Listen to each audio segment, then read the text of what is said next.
Tape Never Lies Network. The tape never lies. Tape never lies. Starts now. Never lies. The tape never lies.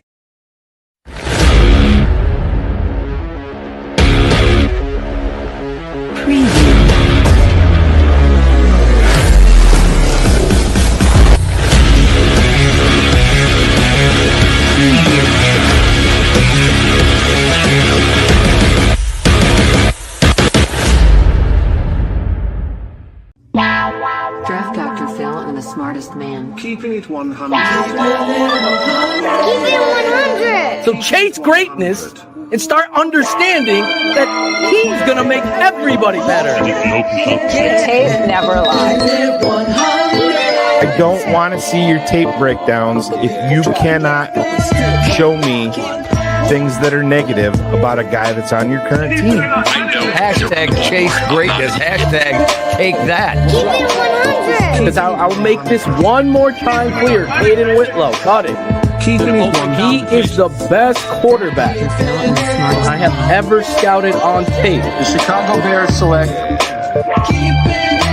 Guess who's back? The two dudes that kept it real. Dynamic duo that you love, the smartest man at Dr. Phil. Breaking down the film, never a problem, kick it straight. Most shows focus on stats, we focus on the tape. We keep it in 100, never running east or west. We coming with that truth, cause that's what our fans expect. Cut off the fake and anchor, moving forward to be free. But don't you worry, Shane's got the dumbest tweets. It ain't no secret, Phil and Shane got some haters. But now they're moused up like the Jew and now and laters. Debaters, straws get kicked like Coach Tabor. Cuts had to be made, we added a barber moderator. Up or down, boys got you double checking. Sad sack strolling like a fool drunk texting. Flexing on the truth cause you know they'll never change. Real, recognize real, that's what you get with Phil and Shane. Give me some fucking names. Wait, 2 fucking games? Fuck a play or a captain, all of the unfair. The tape never lies, the truth, you see. We laugh, we analyze, so there's no babies like Maybelline. Straight to the truth with acumen and facts. We got a stat nerd, but he's not just giving nerd stats. Car crash,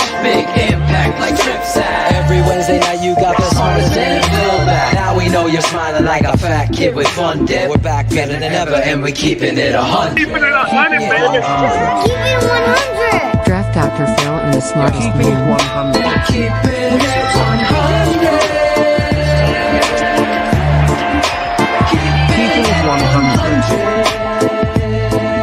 Draft Dr. Phil and the smartest man. Keeping it 100. Keeping it 100. Draft Dr. Phil. Keep it 100.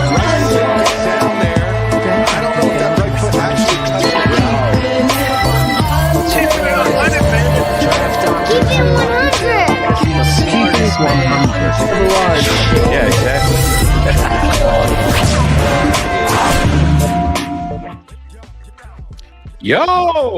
Yo, Nobody's here to intro us, Phil. What are we going to do? I think I'm gonna quit. Yeah, we do have this, though. Breaking news. The tape never lies. Network. Breaking news. This just into the TTNL news desk, Phil. Will Campbell's arms, 33 inches at the LSU Pro Day.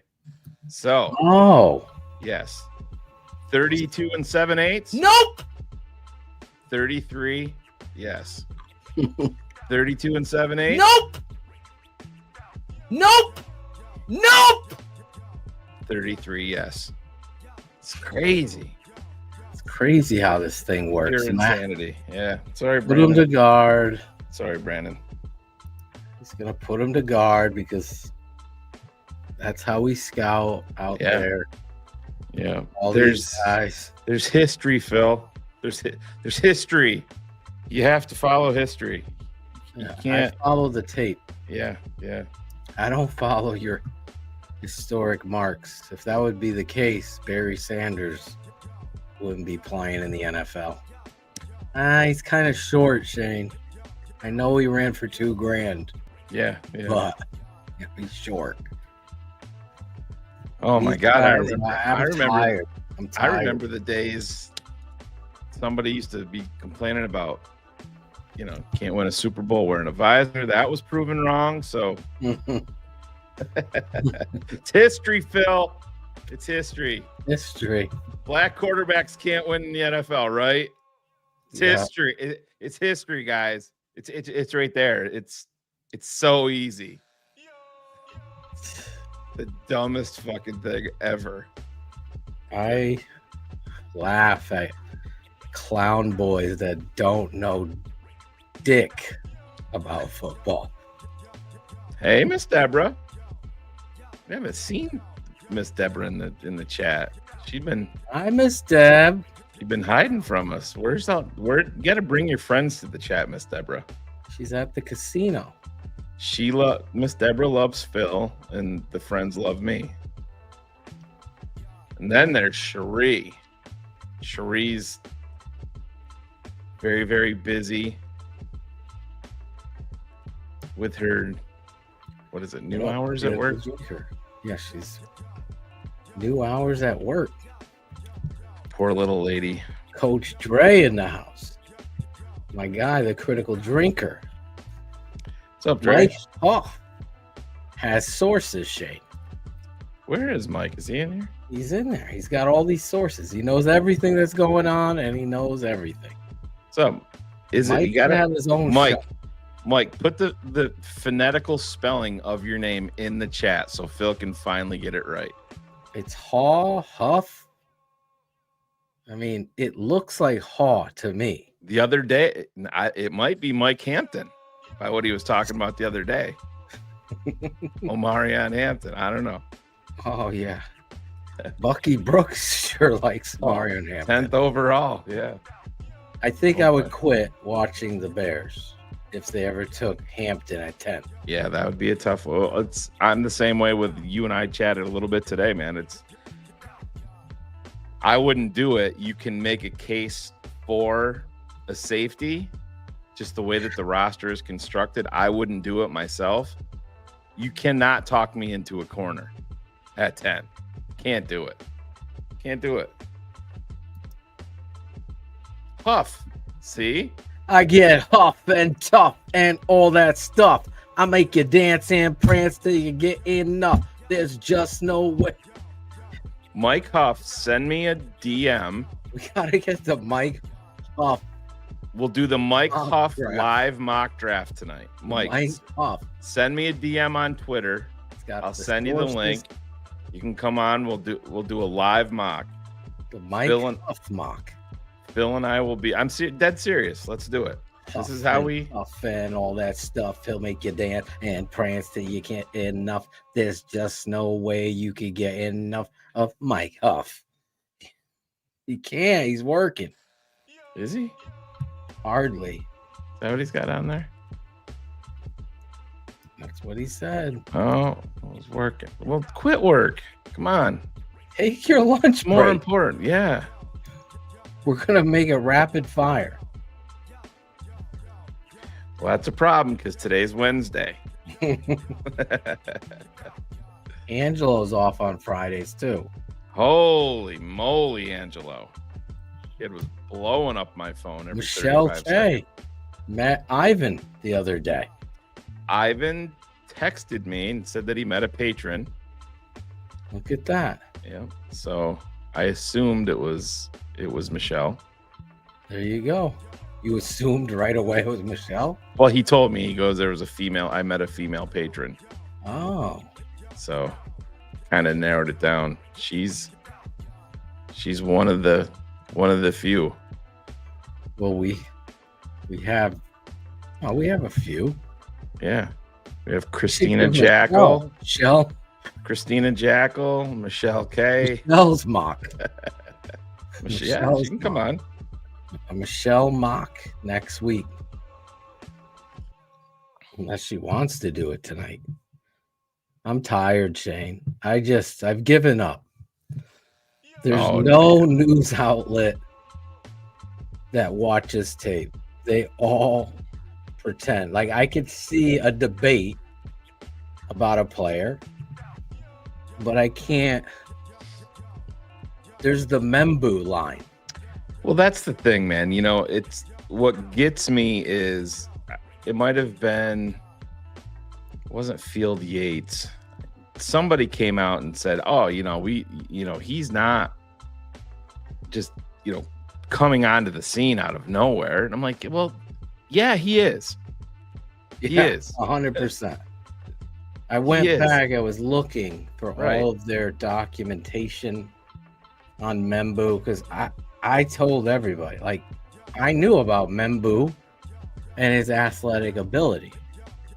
But once you put on the tape of him, like Tom Waddle calling him the best tackle in this draft is insanity. It's bananas. Because I just want to sit down and watch you point out how, where. Yeah, I mean, lazy. The combine cannot be the separator to make you jump. 100%. He's a guard. 100%. He's a guard. Maybe he could play right tackle. He has to buy into it, but I call it the Membu line. That's when I know if you're watching tape or you're not. Like, he is athletic. It doesn't show up on the tape. It just shows up in a reality, right, of Mike, please, Mike. God. We said Bucky Brooks had him Mike, at 10. Mike, please, Mike. Please, Mike. You're like the class, never paying attention to shit. That one dude. There's always a kid. We're running counter left. You're the right guard. Where do you go? Right. It's counter left. You're right. You gotta kick out. Drives me insane. Come on. Well, Michelle is right here because this is I texted you this morning. I love Michelle. We all love Michelle. She's paying attention to these guys. We need more Michelles, and I need more Michelles in my life. Yeah, you do. But no, it's fascinating, Phil. It really is, because I think a lot of listen, I love Tom Waddle and all of that, and there's nothing you can do about it because two guys can sit down and watch the same tape and come away with. That's one of the most fascinating things that I've seen. I gotta push back. Like, you can't set a precedent saying, I don't know what I'm looking at on tape. Oh, no. But what I'm saying is, Phil, it's just I had to laugh the other day just to go off of Tom Waddle and talking about that. Well, then Yerk comes on and in 30 seconds is breaking down three prospects in 30 seconds. Oh yeah, he had them all written out. But that's the thing, and where Yerk is completely right is, it's like, guys, I'm not worried about the arms. I'm worried about the feet. I got to see the feet.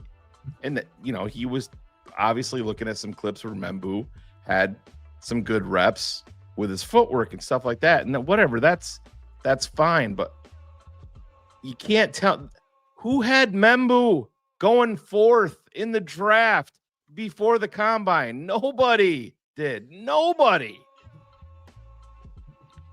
Nope. That came out of nowhere. And you can say, oh, you bloggers, you podcasters don't know shit. I worked in the league. I don't give a fuck where you worked. You fucked up a lot too working in the league. Doesn't matter. There's no perfect science to any of this. Whether you're in the league or out of the league or a fucking blogger or a podcaster. Let's just call a spade a spade.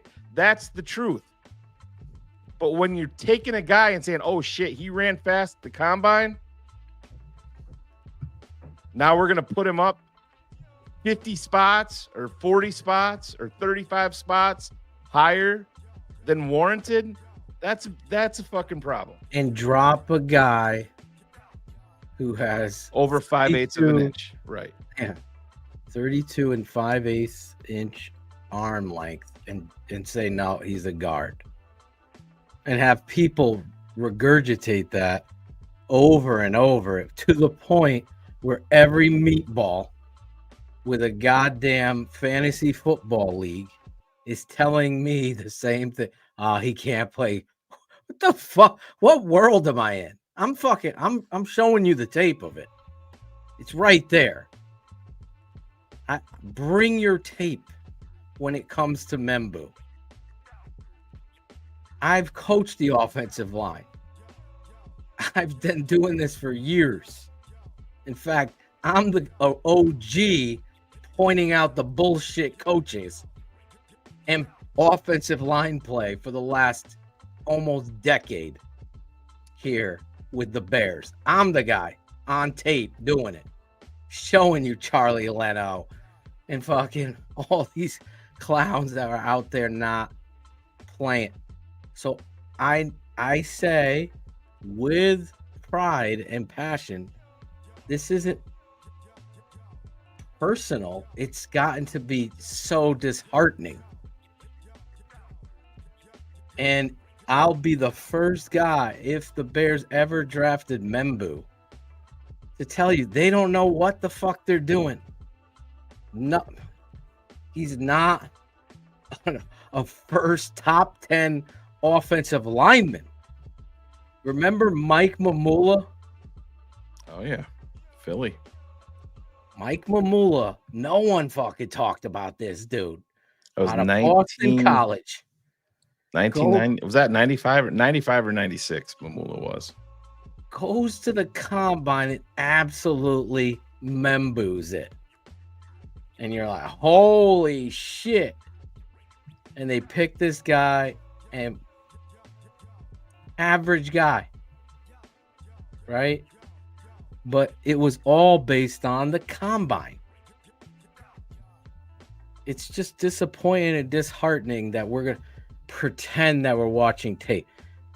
There is zero. I could pull up some clips and show you Membu, and you could tell me every single patron was sitting there. Coach O, Big Steve, analyzing it. Oh my God. This guy needs a lot of work. He's not tough. He did critical drinker. That 4.3, 4.35 or 4.37, whatever it was that he ran, it moved him. It did. That's why if you go back and you watch the reaction of Kevin White's father and everybody else, they knew that they just made a ton of money. And if you watch tape, which we did, and you watched Kevin White at no point was a 4.3 guy on tape. Ever. He was a 4.5, 4.55 guy all day long on tape. Maybe. He was stiff.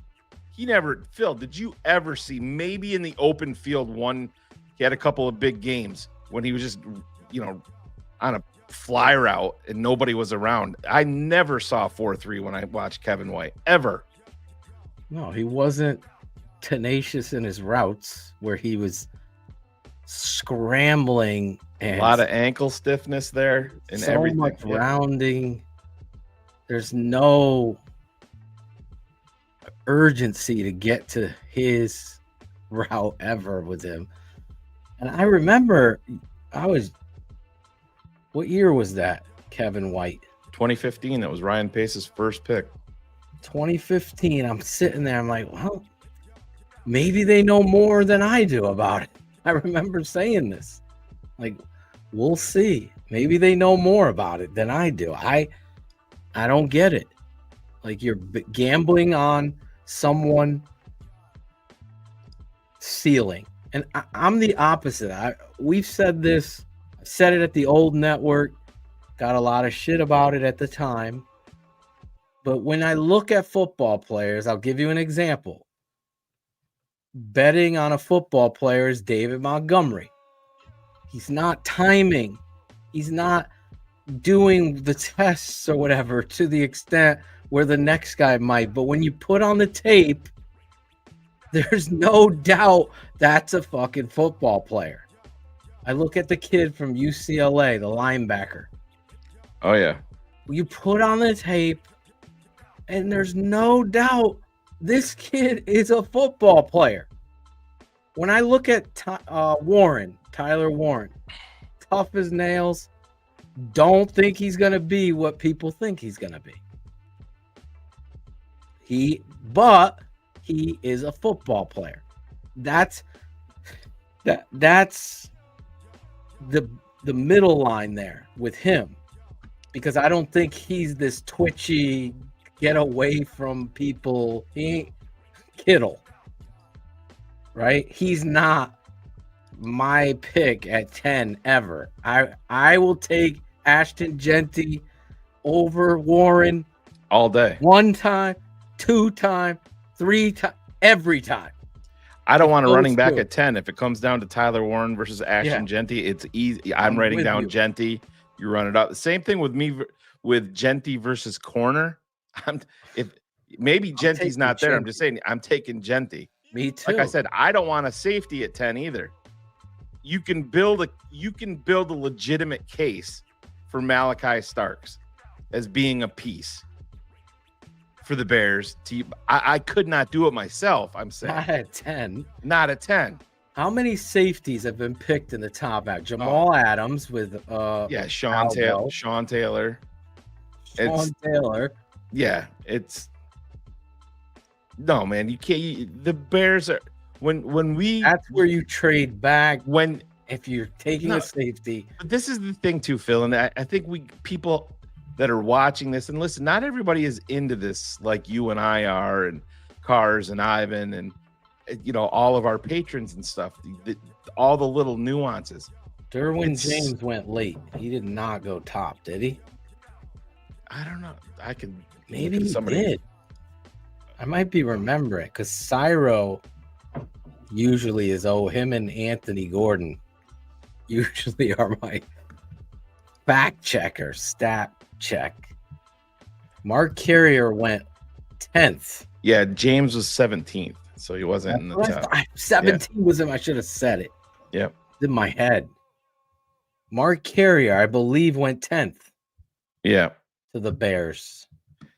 I was excited about that pick. He led As the a rookie. Bears as a rookie in interception, led the league with 10 Yep. picks. And Mark Carrier was the 6th overall pick in 1990. Number 6, yes. He went 6th. Yeah. But back to don't my point, remember. Phil, people need to not default to, we're just going to trade back and accumulate assets.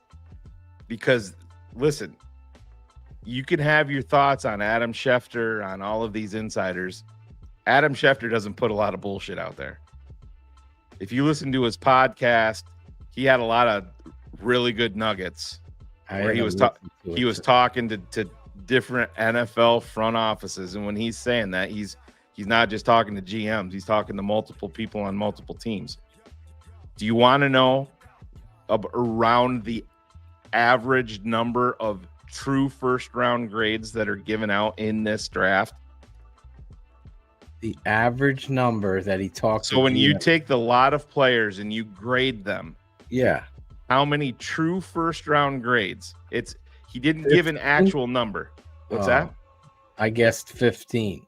Well, it's less than that. Less than 15. And that's from multiple front offices. So less than 15 players are graded as true first round picks. This is coming from Adam Schefter. And this happens in every single draft. There is not 32 prospects graded as first round picks. Like, if you break it down, who's going to go number 1? Cam Ward's going to go number 1. He's going to be very low. Yeah, on Cam Ward boards. in my overall. I would not touch Cam Ward in round 1 if I 100%. needed a quarterback. Another nugget that he gave, Cam Ward's high water point in last year's draft, maybe QB 7.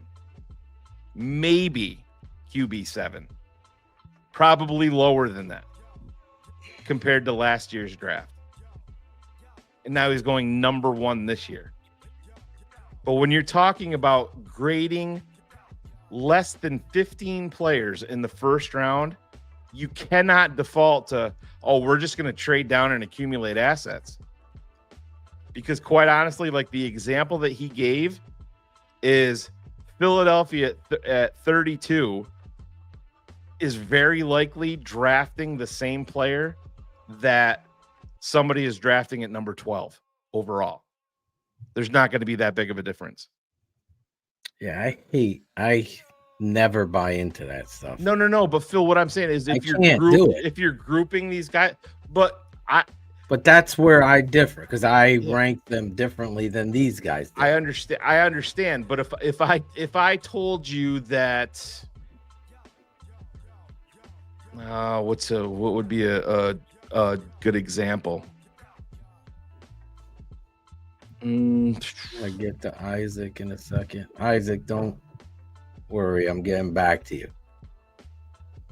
I don't like that. Well, here it is. Phil, you and I talked about this. So here's an example. Abdul Carter. Yep. Okay. Everybody's putting Abdul Carter on a pedestal. I see flaws there.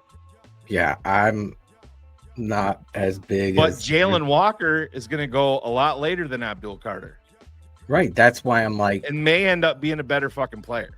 A lot of these GMs and scouts are honestly shoe shine boys. I don't know what they're doing or watching. Again, that's why this league is the way it is. There's a lot of, and people get upset with that, but I've been proven right too many times to show you. It's not about what you know half the time. It's about who you know. And that's where that league starts to fall on its face with a lot of these people they put into positions they shouldn't have. I am nervous, like Michelle K, on Ryan Poles. I don't know who has the power or the controller. I hope it's Ben Johnson. Now, so far, what he's done this offseason in addressing the interior of the offensive line, 2 guards, a center. You recoiled on, obviously, Tevin Jenkins and saw, okay, it's time to move on from him. You have where he drafted Darnell Wright. That was our guy. So there's similarity there. And then there's been nerves all throughout. Receivers drafted. Well, he did draft Rome Odunze, which was my number 1 receiver. So there's points with which I connect and see. So the offensive line stuff has been very scary to me, and how they go into this draft is right. But speak on that, going back to us talking about Yurko, who was the name that Yurko brought up? A TTNL fave in Ursery. Yeah. Him singling him out, I thought was excellent because there's not a lot of people doing that. And that, well, now it's going to come. Our TTNL patrons, I see them talking about it. It's very easily to see. Our top 3, I'll share. If you're not a patron, become a patron. We have Kelvin Banks, number 1 offensive tackle in this draft. He is a tackle. He is a left tackle. And he's a damn good 20-year-old. Yeah, we do not have him graded as a guard. He's not. It's not even in the. No. It's not even in your mindset. It's just pathetic that anybody would even think of doing that. It's like taking the perfect Picasso and putting it in a freaking arcade. It's just stupid. Here, let me just play this. And this is second tackle is Cooper. Yep. Will Campbell, rather. And then we have Ariante Ursery as the number 3 offensive tackle in this draft. What are they saying about this draft class? What is the conversation about this draft? A few things. I think that the strength of this draft, according to the people who have really dug insiders, into it, yes, all the people you've talked to, yeah. Personnel people, middle rounds, 3, 4, 5. A lot of good depth and talent there. And I think the feeling is that the player you get at number 10 in this draft is similar to the player that you get at 35. Jeez. So there's a group in there where there's not a huge separation. Huge payday difference. Yes. Yeah. Oh, yeah. In a league that drafts need, the patheticness of him asking GMs, of course they're going to say that because they're going to try to manipulate where they can and cannot go to value-wise with trading or whatever. For me, I just look at the history of the draft. There's guys that are taken in the 3rd round, which, by the way, are getting paid because they've gone into the league, they love the game of football, they took to coaching, and they've made a professional career out of it because they've always had that. Now, he's a 3rd round guy, but now you're willing to pay millions because we know what free agency is. What round did our new Deo? 2nd round, right? 2nd round pick. Yeah. What was Joe Thuney?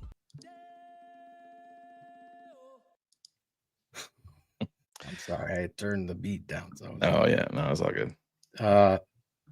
He was Joe Thuney, I think, was a 3rd round pick. Yeah. Well, that's the thing, Phil. We're gonna look back at this draft, and it's true in most drafts. You're gonna look back and you're gonna be like, all right, yeah, there's gonna be a guy in round 2, round 3. This guy in the 3rd round, he's better than all the receivers taken in the 1st round. Yeah, and that's listen, this wide receiver class is all and this is to what I'm saying. I understand where you're coming from saying that you don't agree with maybe a lot of people being clumped in together, but I think like wide receiver, especially this year for me, if you're drafting Tet McMillan at in the top 10, yeah, there's special traits there. Yes, I understand it. But in my book, the way that I'm looking at these guys, is he going to be leaps and bounds better than somebody that I can get in round 2 or round 3? I'm not so sure at all. I don't think that there's a massive separator. If you take McMillan at 7 versus, let me just bring up the list here. Well, yeah, but I mean, like your guy Betch, Phil. Let's just say that. Yeah, I think impact, right? That's what I'm saying. I'm not as high on Betch as you are, but I'm just saying when you're basing it off impact. Well, that's how I've always taken it. See, I always take it a different level. Yeah, well, right here, Jimmy brought this up. Higgins, I love Higgins. Me too. He's 100% right. I don't have a huge separation between Tet going 7 and Higgins going 39. Right. That's the thing. Well, I always look at it. I see personality on tape. I can see it. So that's where the Membu line comes in. Any offensive line coach or offensive coordinator watching Membu's tape, and you understand what it takes to play the position of tackle, guard, and center on any level, and you watch this guy with immense strength and immense athletic ability leave blocks, just fall down, be lazy with technique. This is the coach that thinks they can make this guy better. My understanding is the Michael Haynes clause. When a guy doesn't love the game or it's come easy to him and he's about to get paid, that doesn't get better. The love doesn't get better. It gets worse. So when these guys I'm watching tape, I'm telling you, remember where they're all over the tape. I mean, we pulled 5 games. It's all the same in the snow. Then you put on Ursery and you have the audacity to skip over this guy's. I mean, Ursery's every rep, stepping, delivering, destroying, rolling on. Does he make a mistake? They all make mistakes. It ain't about that. But when you start looking at lack of effort, missed assignments, and then I got to listen to a radio station hype this up. It's politics, and it drives me insane. There's something behind it because there's no way someone is saying that. It goes to Field Yates. It goes to all of them. Like, but Phil, just like a guy that listen, we're friends with Cap and Hoodie, but like Shay Norling says he watches the tape. Where do you think Shay had Membu pre-combine? He didn't have him in the top 10. Even nowhere near the top 10. Probably 18. As a, you know what? He's a guard, athletic guy. I'm guessing, maybe. Yeah. But I agree with you. It's all based on the hype of the combine. And that's what this network stands for, the tape. If you're not a patron, be a patron for a month. Get over to the tapeneverlies.com. Go to the show. Watch. I mean, it gets to the point where I'm completely frustrated by Membu and his effort. And Ivan pops in, spoiler alert, out of nowhere, like the Great Gazoo in the Flintstones. Goes on like a mini rant. I didn't even know he was there. But it was epic. And then you see my father. I mean, this is a show. We're family, TTNL fans all over the world. All over the world. Guys poaching our shit every day for their micropods and guys that think they know about football. And Micropod, that's a blast from the past. Will Campbell at guard because it's 5/8 of an inch. Sorry, Brandon. Sorry, brother. You don't know Dick still. That's what happens. Now he's 33 inches. You got him in the first top 4 now because of the inch or the, what is it? 5/8, 1/8 of an inch, whatever. The tape said what he is. That's what we do here. So when you go into this and you really work hard at showing the truth, it's just like the frustration I had with Chris Morgan and Matt Nagy when I'm sitting there, coach of the year. What the fuck are you talking? He's just a hater. You're a nobody. Where do you coach? Like, and then Shane's got to hold me back because I just don't. My story is completely like a fucking Forrest Gump movie. I've had opportunities to go coach in places with NFL and college, and I can't based on my life situations. Does it hurt? Some people think Banks is a guard, Dad. What would you say to that? I think they're assholes. And there's my guru right there. I can speak on my dad. He had calls to go be the head coach at Syracuse, Boston College. He's Maryland, all throughout my childhood, offered jobs without even having to interview. Come, you got to come coach here. Talking at coaches' clinics all over the East Coast. Getting job offers to be the offensive line coach with the Browns, the Jets, the Chargers, the Philadelphia Eagles. Just never wanted to uproot his family. That coaching life is difficult, and I respect him for that. But when we sit down and watch the tape and he's watching these offensive linemen and you see that drop, which is on the show, we should play it one more time. Some people think Banks is a guard, Dad. What would you say to that? I think they're assholes. And that's the pride you take in this. This kid Banks, 20 years old. We're watching him. 21 now. Yep. 21 now. Happy birthday, Kelvin. His agent doesn't pay me to say this. We've been transparent with you fans. We could take money and hype up players. We've been offered it. We don't do that. There's a moral line and a code that we have. We don't have a script. Yeah. We don't have an agenda to talk about. We never know what's going to happen. And we're always going to stand by the tape for the truth. That goes for the Bears, college, free agents, and so on and so forth. If I don't see it, I'm going to have to say it.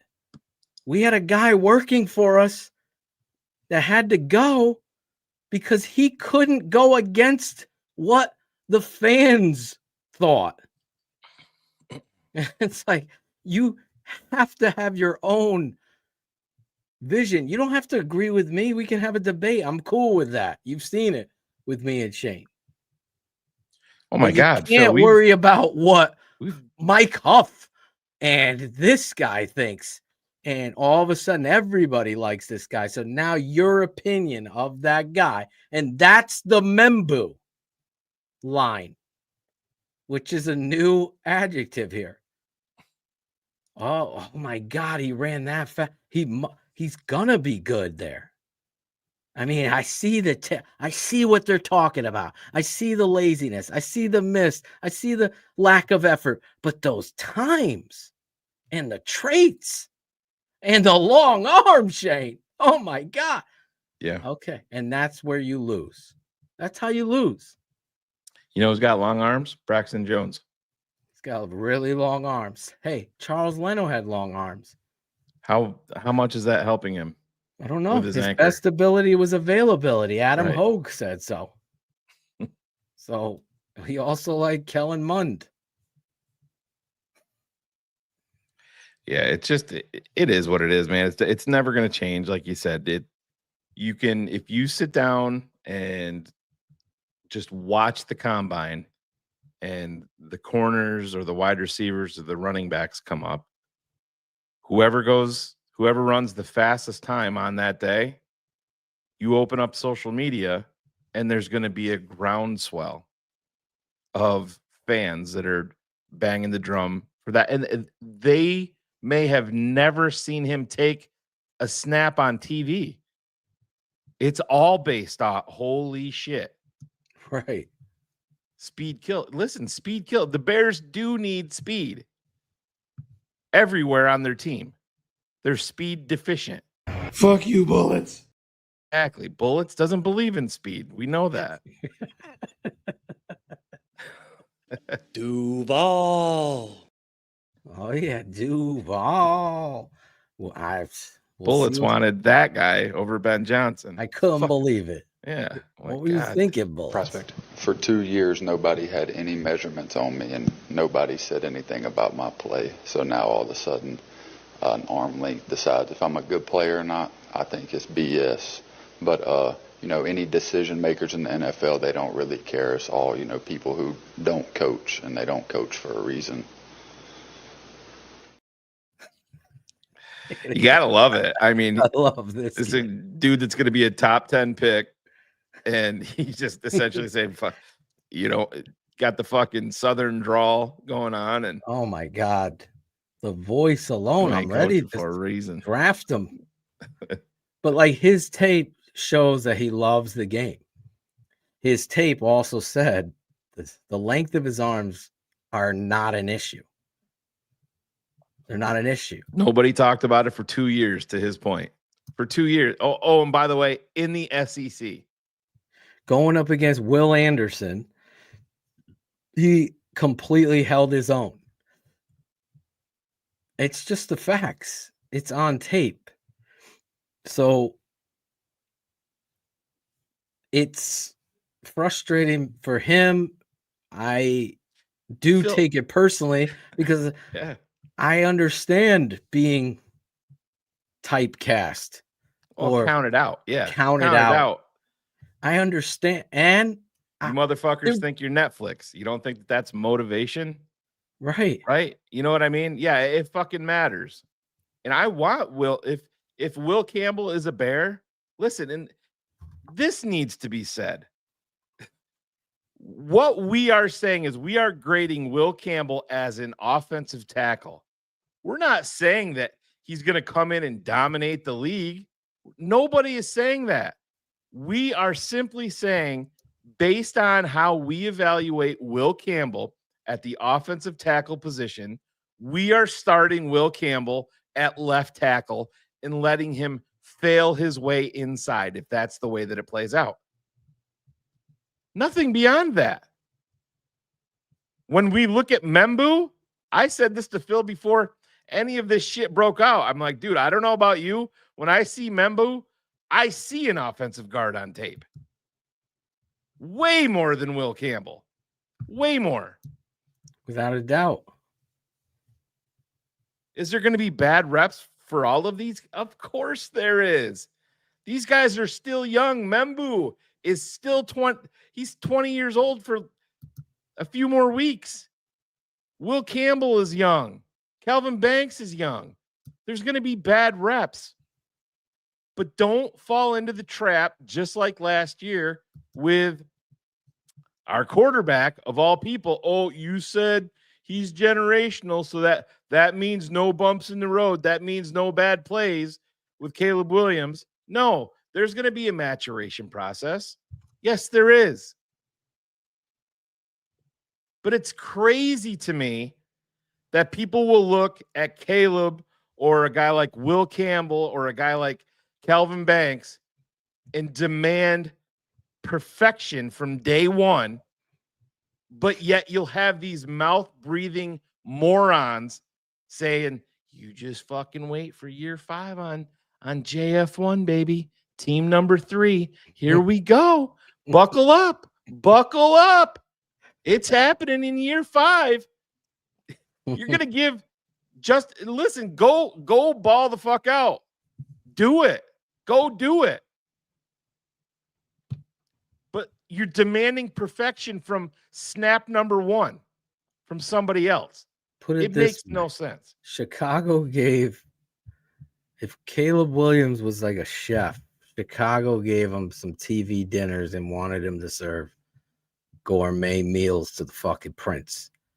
It's just what the Bears were is everything this network said. So those same little troll boy, blog boy bitches that are Justin fanboys are the same ones trying to point fingers at the network. Well, look at you. No, look at us calling out Ryan Poles for not firing this fraud coach and keeping a moron like Chris Morgan. You heard this network say that. Nobody else. No ESPN, no Score, no Swifty, no anybody. None of them were calling out Eberflus and Chris Morgan. This network was not as early as you were. That's right. For goddamn sure. Yeah. Why? Because of the tape. The tape said it. That's what we're doing here every week. I'm watching. This is what you're teaching. This is what's allowable. So think about it in any field that you're in. I don't know what Michelle K does. I don't know what JC Hullabaloo does or Keys guy, what they did, Mike Williams or Tyrone Bird for a living, right? I don't know what they do for a living, but I know whatever they do, they don't do it the correct way one day. They better get it right the next time, or else they're going to lose their job, right? So think about that in football terms when you're looking at it. And thank you, Tyrone Bird. Phil, not capping. I've learned so much watching tape since I've become a patron member. I'm not paying my boy T Money Bird to say that. It's okay. Tyrone admits it. Mike Huff doesn't. Right? When you appreciate, okay, I'm going to show you this, that it's repeatedly happening, then it's a problem. That's how you could tell there's poor coaching. Now it's the same thing with the GM. The free agent sign, Lucas Patrick, Ryan Bate. Okay, The miss, injury. Nate Davis. Move Tevin to guard. Now is this GM know what the fuck he's doing? No, I don't believe in him. I don't. I think I think you have to question him, crutch. Phil, and I'll say this. I think how Ryan Poles comes off publicly in his pressers is how Ryan Poles is with a lot of stuff. I think he's not afraid to make a big trade or anything like that. But I think with a lot of things, he's timid. And I think he's one of those guys that kind of sits back and checks out the scope of the room and everything. It's just like if everybody in the room was in on Shane Waldron, which was very likely the case with Matt Eberflus and Ryan Poles, it's like going against consensus. It's like not liking a wide receiver, right? Or liking a certain wide receiver, and then when public consensus or the chat room consensus doesn't like the guy that you like, doesn't like the guy that you like, so you switch up because you want to be praised by people. I think that that's where Ryan Poles has failed a lot, is with being Flus. No, Waldron is not the fucking guy. And you want to know what, Phil? If he had all these players come to him like we were told in training camp about Shane Waldron, what's the right fucking thing to do? Is get the shit worked out there. And maybe you got to move the fuck on. 100%. That's what. Yeah, it's hard to swallow that. But good coaches do that, Shane. We can fire a fucking guy because of whatever he did in the office that struck Georgie McCaskey. But we can't do it when it's the most. I'm not saying it's the job requirement to have the control and have the boys completely confident in you as the coach. Right. But I'll tell you what, I walk into the room, it's going to be done this way. If it isn't, shut the fucking phones off, sit the fuck down, and get the next guy in the game. But Phil, we've dealt with it on a much smaller scale. Just saying it like here with TTNL. Like we've had the haters in the chat.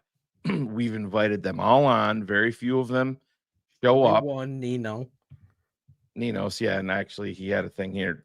By the way, where Ninos is wrong, Ryan Poles was not underqualified to be a general manager whatsoever. He was very much qualified. But whatever, that's neither here nor there. But we've dealt with that here because you and I are very upfront, raw, and open and honest with a lot of things, and that people can get on the show and their demeanor and the player that they believe in can change when you have an aggressive personality like you and I talking to them about it. I think that that's what Ryan Poles is or was a non-aggressive personality when it came right down to it. Maybe he wouldn't. No, listen, this is my job security. This has got my fucking name on it. I don't care if this is, Flus, this is what you're banging the drum for. I understand you have to take it into consideration. I get that. But at the end of the day, it's your job on the line. You have to stand up. And I think that I think Ryan Poles had he was fucking neutered. We saw it in the postseason presser. He looked like a kid that got his Easter basket stripped from him and given back, and all the fucking candy's gone. He got neutered. Now you have another aggressive personality that knows exactly what he wants, like Ben Johnson. Ben Johnson has turned down other coaching offers in the NFL for years. He chose the Bears. The Bears did not choose Ben Johnson. Ben Johnson chose Chicago because he had juice. You have an aggressive personality that knows exactly what he wants. That is going to transform Ryan Poles. right there. Because, if Ryan Poles says, you know what? I love Barron, the corner from Texas. And you think that Ben Johnson, if he doesn't agree with that, is going to fucking settle for that? No That's what fucking I'm way. saying. That's my point tonight. But he's got Ben Johnson has juice. That's what I hope, because I believe what you're saying is true. Because the next person that gets fired is going to be Ryan Poles, not Ben Johnson. 100%. Ryan Poles will get fired before Ben Johnson if that's what it comes down to. The reality for me, Ryan Poles comes off, and I was around the dude. Like, I have more faith and trust in Ian Cunningham. I just feel like he's one of those frat guys that is very smart, but he's scared. He can't make the choice, the hard choice. Can't tap into the alpha personality, the true leader. I mean, we don't have one till now. We have not had one fucking alpha on this team. When your corner, Jalen Johnson's running his mouth, he was taken by Ryan Pace, and he shouldn't even be talking for a football team. The reality of where this team is all on Ben Johnson now, for real. And I know Michelle had a question. Johnson has the fucking juice. If he doesn't, he does, Phil. If he doesn't, I'm saying this is same old bullshit. He better stand up in that room and say, this is who I want, Ryan. Here's the 4 guys at 10 I want. Now it gets to the point. Oh, one's gone. Now there's only 3. Now you're looking at each other. Ryan Poles better turn to him and say, who do you want? Because it ain't Poles that could do it. I'm just telling you. He's soft. But you have to listen.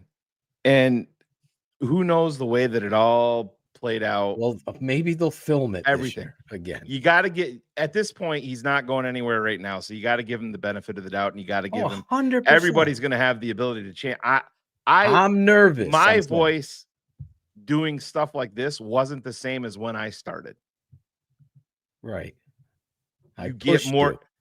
Well, everybody did. Yeah. Mike Huff, please stop being soft, bro. Seriously. Mike, we love you. That's why. Come on, Mike. If I'm not mentioning, how many times I got to say this?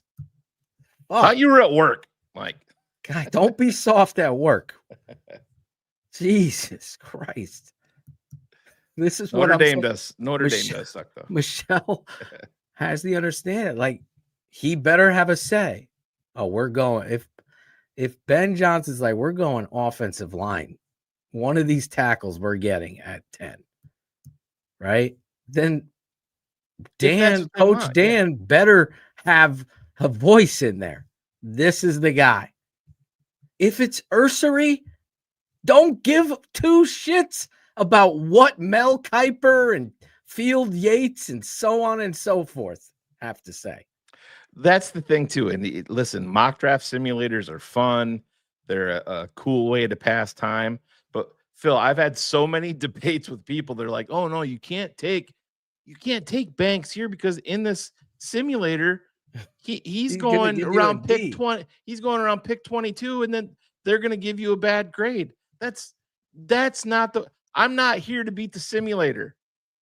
I'm here to accumulate talent that I feel is the best for this team. And exactly what we're talking about. Use this as a teaching point. Ryan Poles would take Kelvin Banks at 22 because of where the simulator had him, correct? You cannot give a fuck. Guess what, guys? Here's some breaking news. If you have conviction on a guy at 10 and consensus is you can get him at 22, but you can't trade down, guess what? You don't lose your guy. You take him at 10. Who gives a fuck what PFF thinks in their simulator or PFN or whoever the fuck? I have Get no your guy. concerns. And they're going to get They're going to get I take Banks every time at 10. Ben Johnson. When I is do gonna my have mock, it's the going to be loudest. Banks. Ben Johnson is going to have the loudest voice in the fucking room. The loudest. He better. How much input do you think that Matt Eberflus had last year on Caleb Williams? How much influence?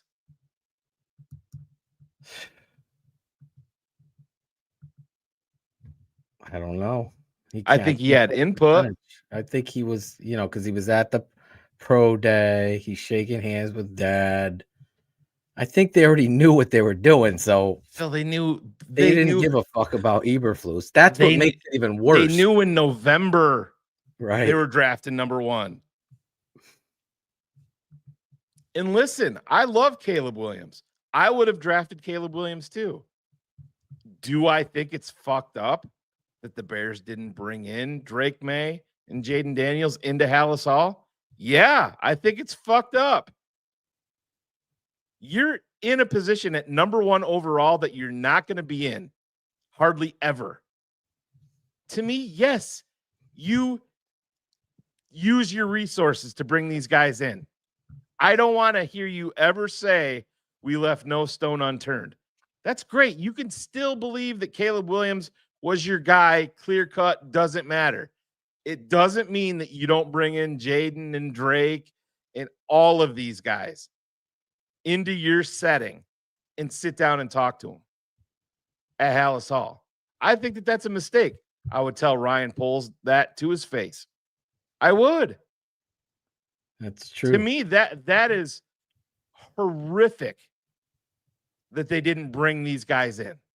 That's 100% true. You were the GM, I'm the head coach. You're like, and everybody knows how I felt, but I would have obviously not said that publicly.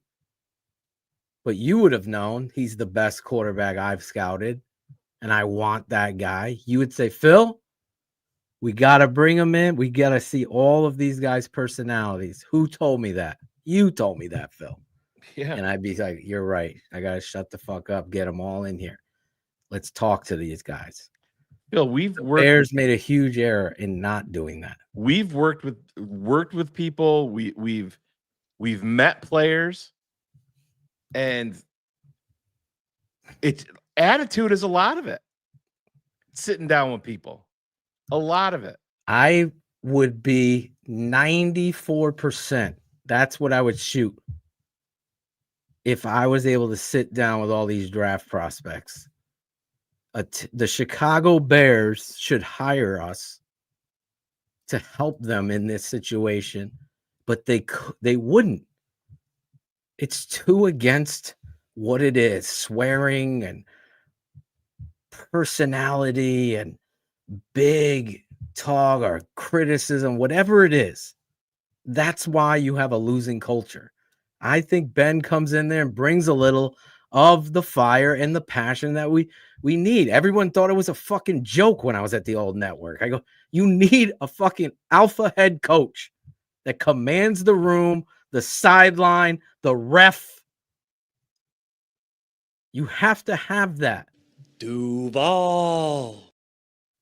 Because that shit only goes but so far like that. It's sad.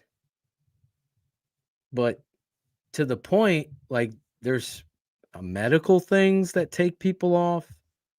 Then there's, stuff. How many have watched Rand University? And you see the problems that Randy Moss went through. There's no denying the talent. He needed to go to the right place, be around the right pros to help him in his life. And the Chicago Bears have been a losing culture for decades. They just haven't had the right personnel. When you have a Ron Rivera there with Lovie Smith and you're building something that could be dynamic and you're looking for that offensive coordinator, you turn around and you bail on Ron Rivera because he's becoming too big for you. He's getting more credit. That's a loser's culture. You could love Lovie Smith. Nope, he lost it right then and there when he put his ego in front of the reality. Buddy Ryan and Ditka, they didn't get along, but Ditka didn't bounce this motherfucker. He knew that he was a great coach. He might be the only coach that also got carried. That defensive coordinator is getting carried off on the Super Bowl. The Ditka, oh no, I can't have that. This is what Chicago needs. We don't need these retreads and bullshit. And oh, Membu's so good. Yeah, he's the best. No, he's not. Let's watch the tape. Let's not destroy the Bear. And oh, but what we're doing is hyping him up so New England will take him. No, let's just be honest to a fan base that needs honesty more than ever. You got guys getting threatening kids. You got people out this world just fighting. Everyone's filming shit. We got a bunch of soft people. We got to give every kid a prize. Don't say that about this player. No.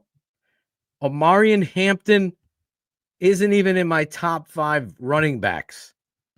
But some fucking guy on NFL Network's mocking him at 10, and you want me to sit there and say some guys, Bucky Brooks. I mean, Bucky Brooks played at North Carolina. It reeks of it's crazy bullshit. Crazy. I'm gonna put this guy, hype this guy up for my. I would have a hard. He's the most average running back. He's got great great talent. Oh, he's fast. Now let's watch the tape here. If it ain't blocked right, Cam Scatterboo is 20 times the player. 20. That was holy shit. You imagine where? Show me this on tape. No, you know what they did, Phil? They saw break one motherfucking I'm like, this guy's falling more than Matt Forte. Yeah, he just crazy. falls right down. They saw that he's tall, and they're like, "Oh, that's Derrick Henry." No, there's nothing. Literally, they're both running backs, and they're tall. That's where the comps end. Derrick Henry, 6'4". I went at Matt Miller, as Shane could tell you. Oh, man. His quote is, to me at the time, he's a fullback. Talking about Derrick Henry in the NFL. Derrick Henry was my number 1 back. I go, don't even start. Don't even start. Oh, I don't know if it'll say he runs too high. Eric Dickerson. No. Where is he now? Fuck out of here. There's so many backs in this top 30 visit guy in Chicago. I mean, there's explosive as hell, former wide receiver, but that pass pro is almost non-existent. Pathetic. Yeah, he got a long ways to go, but worse than explosive. Herbert's pass pro, man. But that's not why they're bringing him in here, and that's not to go back to our guy. Isaac Siegel. That's why we're going back to our guy. Mike Huff told me that Arondé Gadsden can't take him because can't draft him because he's like, if you watched his blocking. Well, breaking news that you're not drafting Arondé Gadsden for his blocking, just like Greg Olson when he went to the Bears in 2007. That was his number 1 flaw. And I'm not saying that Gadsden should be a first rounder. I think I took Gadsden in round 5 in that live mock. And I think he's going third. I think he's going 3rd round. It was in the patron guys draft. Oh, right. Bambolayo. Gayalaba. Yeah. Who knows what song? Muck. Go sign up, become a patron, and watch our comprehensive breakdown. We just provided everybody.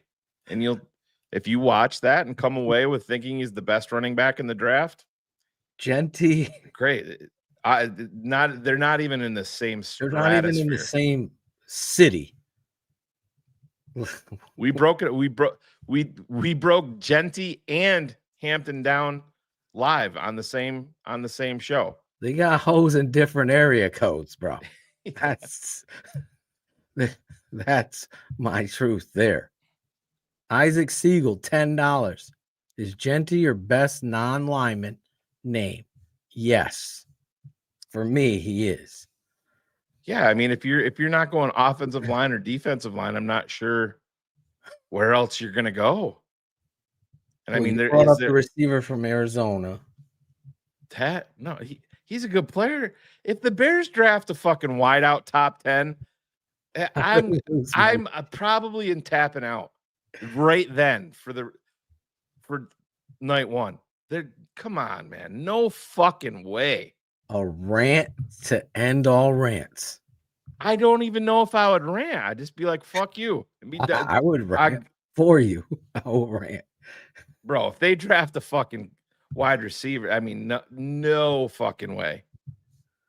Gotta have them. Gotta have that wide receiver. Oh my God. I can play a game with Muck. It's draft tennis. You give me any name versus Johnson or Marion Johnson, and we could play that game. Omarion Hampton. I mean, Omarion Hampton. Sorry. I have Ben Johnson in my head. Freaking, I would take Tyler Warren over him. I would take Loveland over him. I take Loveland.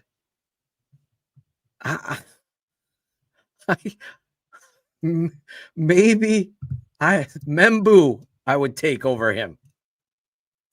Oh, over Hampton at 10? Holy shit, my list would be long. I mean, I'm just looking at some Bucky Brooks put that out there. But Phil, that's insane asylum of who the fuck is looking for Bucky Brooks mock draft anyway?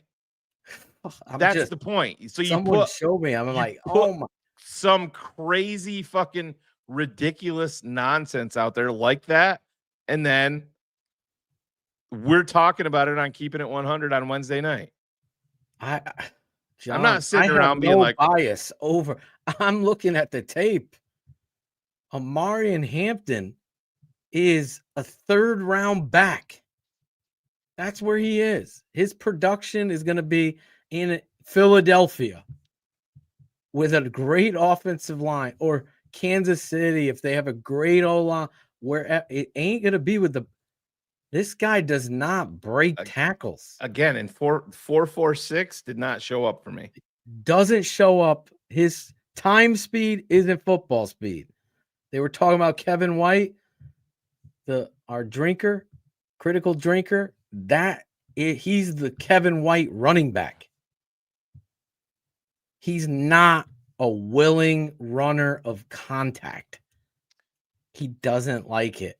John, you know us way better than that as a patron. We don't have bias. We're basing it off what we see. There's no, this dude did this, so we're gonna hold it again. No, man, it's based off what we see. Yeah, there's been guys that I've been higher on that public consensus totally disagrees with. There's been public consensus that has guys ranked way higher than where I would, that I've been wrong on. It's just I'm not there. I'm not taking Hampton at 39. All you gotta say is Todd McShay, and then you lose me. That's it. There's my win right there. Football player. Show me the football player on tape. Fuck the number. What did he run? Even Restrepo getting all this fucking bullshit. I'll take his ass in the 6th round, and he'll end up becoming something. More so than any, because he has it in here. You got to find those guys. I'm looking at the tape. Show me Hampton. And Curtis Enos, I wouldn't pick Curtis Enos with that bad stroke of a brush. Was he a different dude? Absolutely. Curtis Enos was a hell of a back until he shredded his fucking leg. Yeah, he got fucked with the knee. He was just starting to get ramped up for a guy that held out. But Curtis Enos was never afraid of contact. No, never. He was like a bulldozer. Yeah. He was like a giant muscle. He just wasn't that good of a running back. I saw him live against USC. I'm like, oh man, this kid is gonna be good. But he ended up getting hurt. So this is to John's point, and this is what we talked about earlier. That's the amazing thing is that, listen, people can go in with preconceived notions. I'm not saying that isn't possible, but like John and I could sit down and watch tape together, and he's not going to convince me that Omarion Hampton is better than where all the hours that I've invested in this. But John sees it a different way. It doesn't mean that I'm right or John's wrong, but I'm going to defend my point. It doesn't mean that I have a personal bias. My bias is what Hampton provided me on tape. That's my where bias. the passion comes from for me, John. I'm not afraid. I'm not getting paid by these agents, and I'm not manipulating or worrying about Daniel Jeremiah's ranking of Phil, exactly. So Phil, Judkins versus mine. I know Caleb Johnson's a beast. At 39, yep. If Caleb Johnson, Quinshon Judkins, and Omarion Hampton are there, Hampton's still not a Bear. Fuck no. I would probably take Caleb Johnson.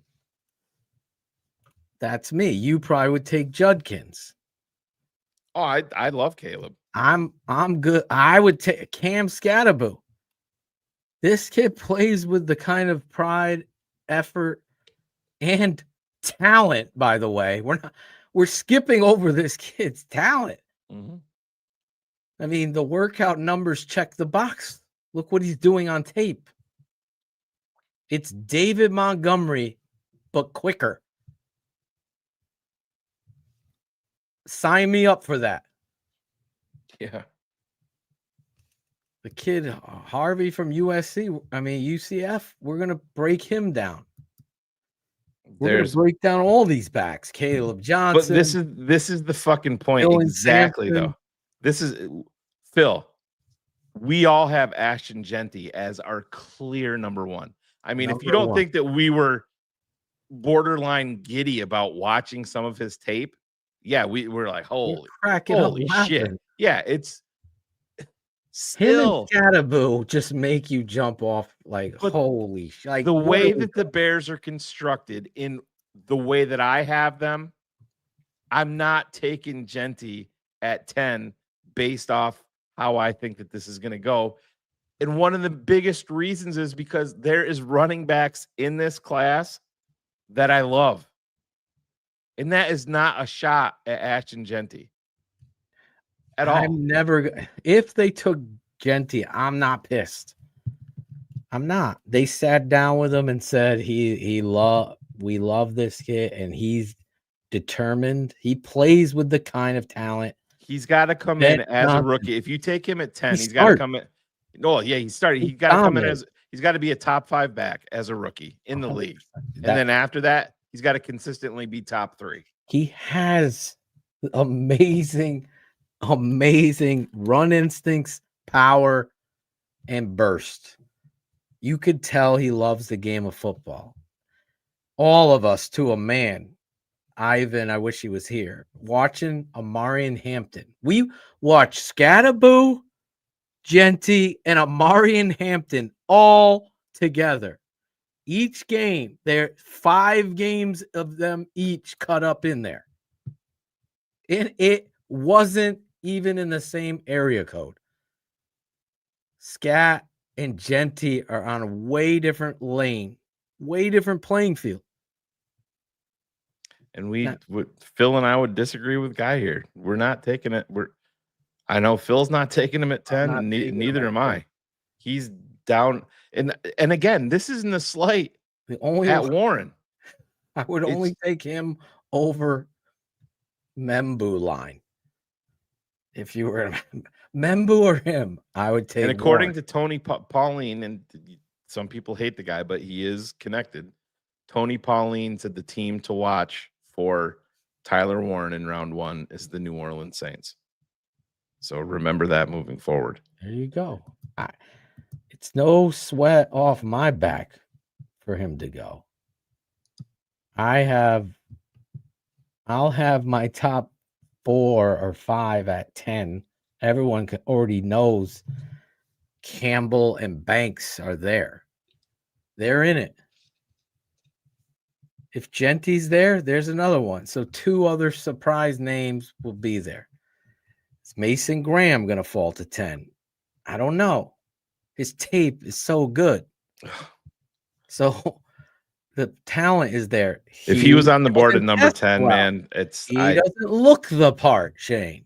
He doesn't Fine. walk around with big giant biceps and ripped up and run really fast 40 and have really long arms. So he could be there.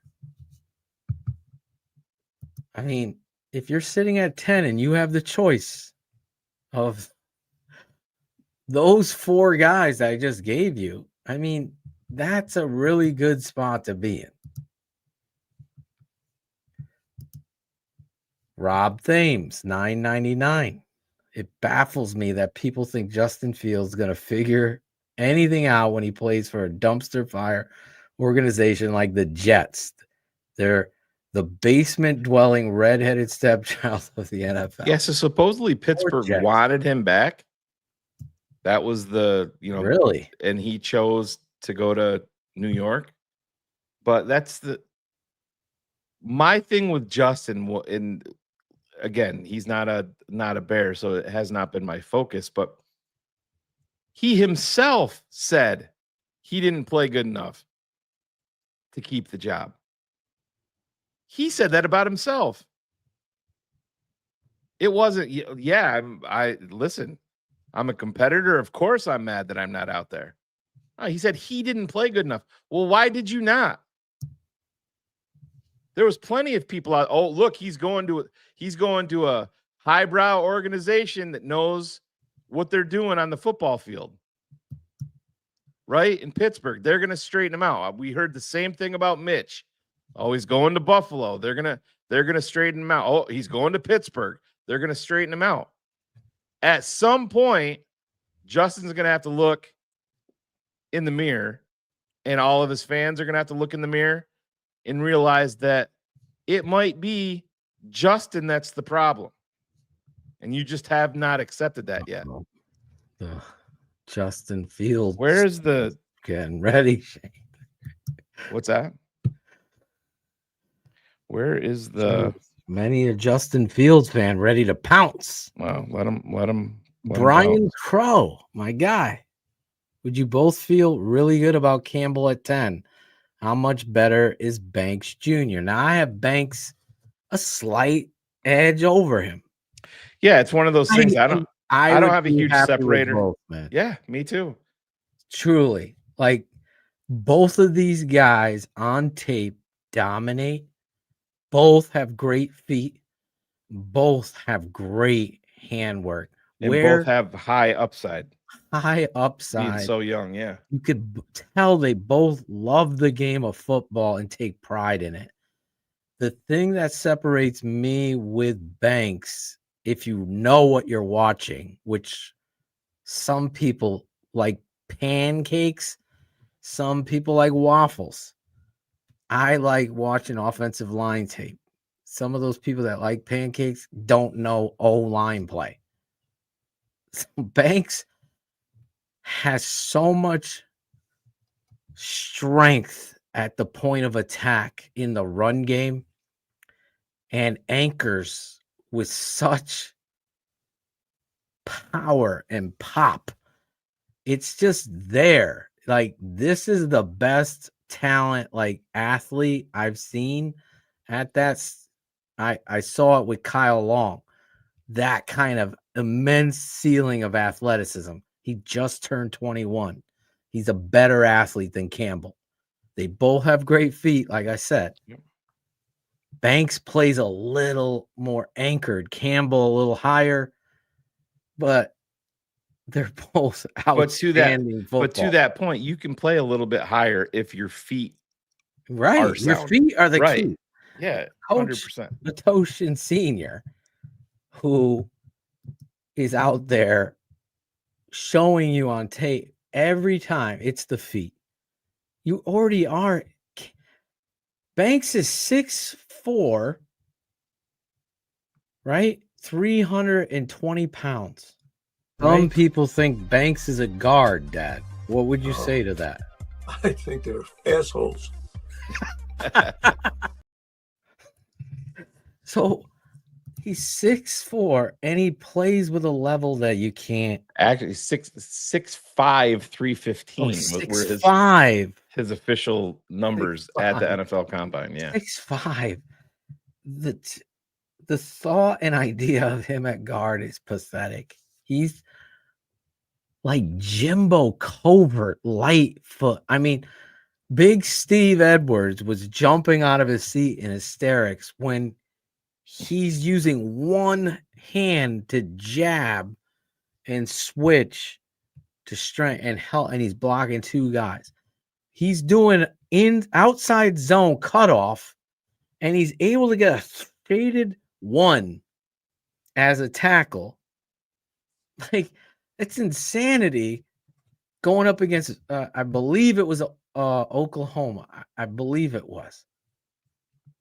And he's getting to the shaded one at it's just absolutely. Gerald? Yeah, we broke down Calvin Banks. We broke down Banks, Steve Edwards. Go become Ursery. a patron. Yeah. TheTapeNeverLies.com. Go there. He did Campbell, Banks, and Ursery on the same show. Yep. With Steve Edwards. With Steve Edwards. And Coach. Then on the Membu show, this is something that we were talking about releasing to the public so they could see the Membu breakdown and show you. It was so bad that we're laughing at guys on the radio talking about Membu having this great tape. So then we put Membu up. We just finished. I was like, let's just bring back Banks again so you could see the difference. Like, it's very easy to see back to back. And you get that look, and it's like comedy. It's like, oh my God. It's like, oh my God. Like, Banks is so, I mean, getting to the second level, combo block, and just down block on a trap that's coming to his side, and just take a 3 technique and drive the dude over to the next hole. There's a reason why Texas is in the fucking title games, in the playoffs. You see their offensive line led by Banks, and the right tackle's not too shabby either, but Banks is like easy. So I'm tired of watching my poor Chicago Bears have a pathetic, soft as puppy shit left tackle. It's been decades. So yeah, I get fired up. Here's an opportunity. You got Will Campbell staring you in the face and Kelvin Banks. Don't worry about the local radio show. Worry about the tape and do the right thing, Ben Johnson. Because if you have Campbell ranked higher, whatever your coaches and your scouts, do the right thing. Rebuild an entire, they said it couldn't be done. You pointed out Carolina. Protect the asset, the franchise. Like I said, you can have your fun now with the Jaden Daniels. He went into a culture that was good. Caleb Williams went into a culture that was pathetic. It's not arguable. You can't stand on both fucking soapboxes and rearrange the truth. Head coach, pathetic. GM that kept the head coach, pathetic. The hiring of Shane Waldron, pathetic. The hiring of another OC, then another OC, and you're asking this kid to be something in comparison to somebody else when you lost the fucking Packers game. He drove you down the field. They cheat and block the field goal attempt. You lose the Vikings game again with your defense. He drives you down, takes the lead. You lose the fucking Washington Commanders game against the elite Jaden on a Hail Mary.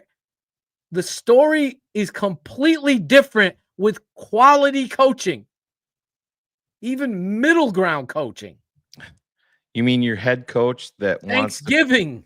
Your head coach that wants to preach that every rep, every inch matters, and then in go time in the Commanders game just gives up a free 13 yards and then goes out live in the post-game presser and said those 13 yards didn't matter, and then doubles and triples down on it the next 2 days.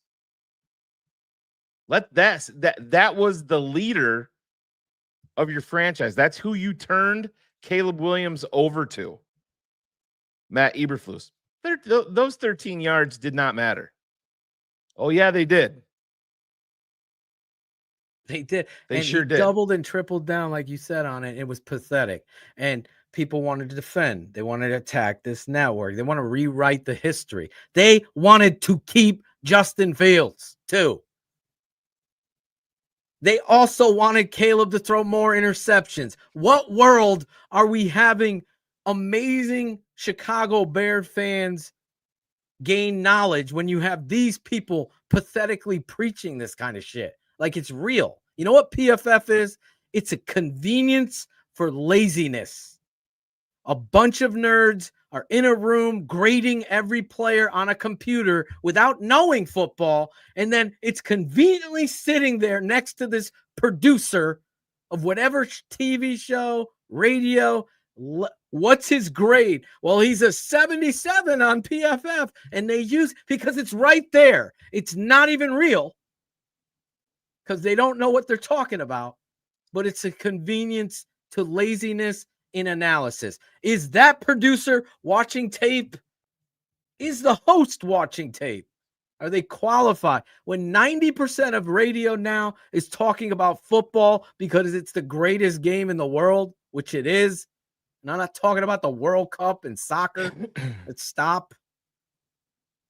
90% of you, 99 of you, 99% of you are going to sleep wondering about your Bears or about the draft or about free agency, checking X over and over, waiting for the show, tailgating for the show, because you love the game of football.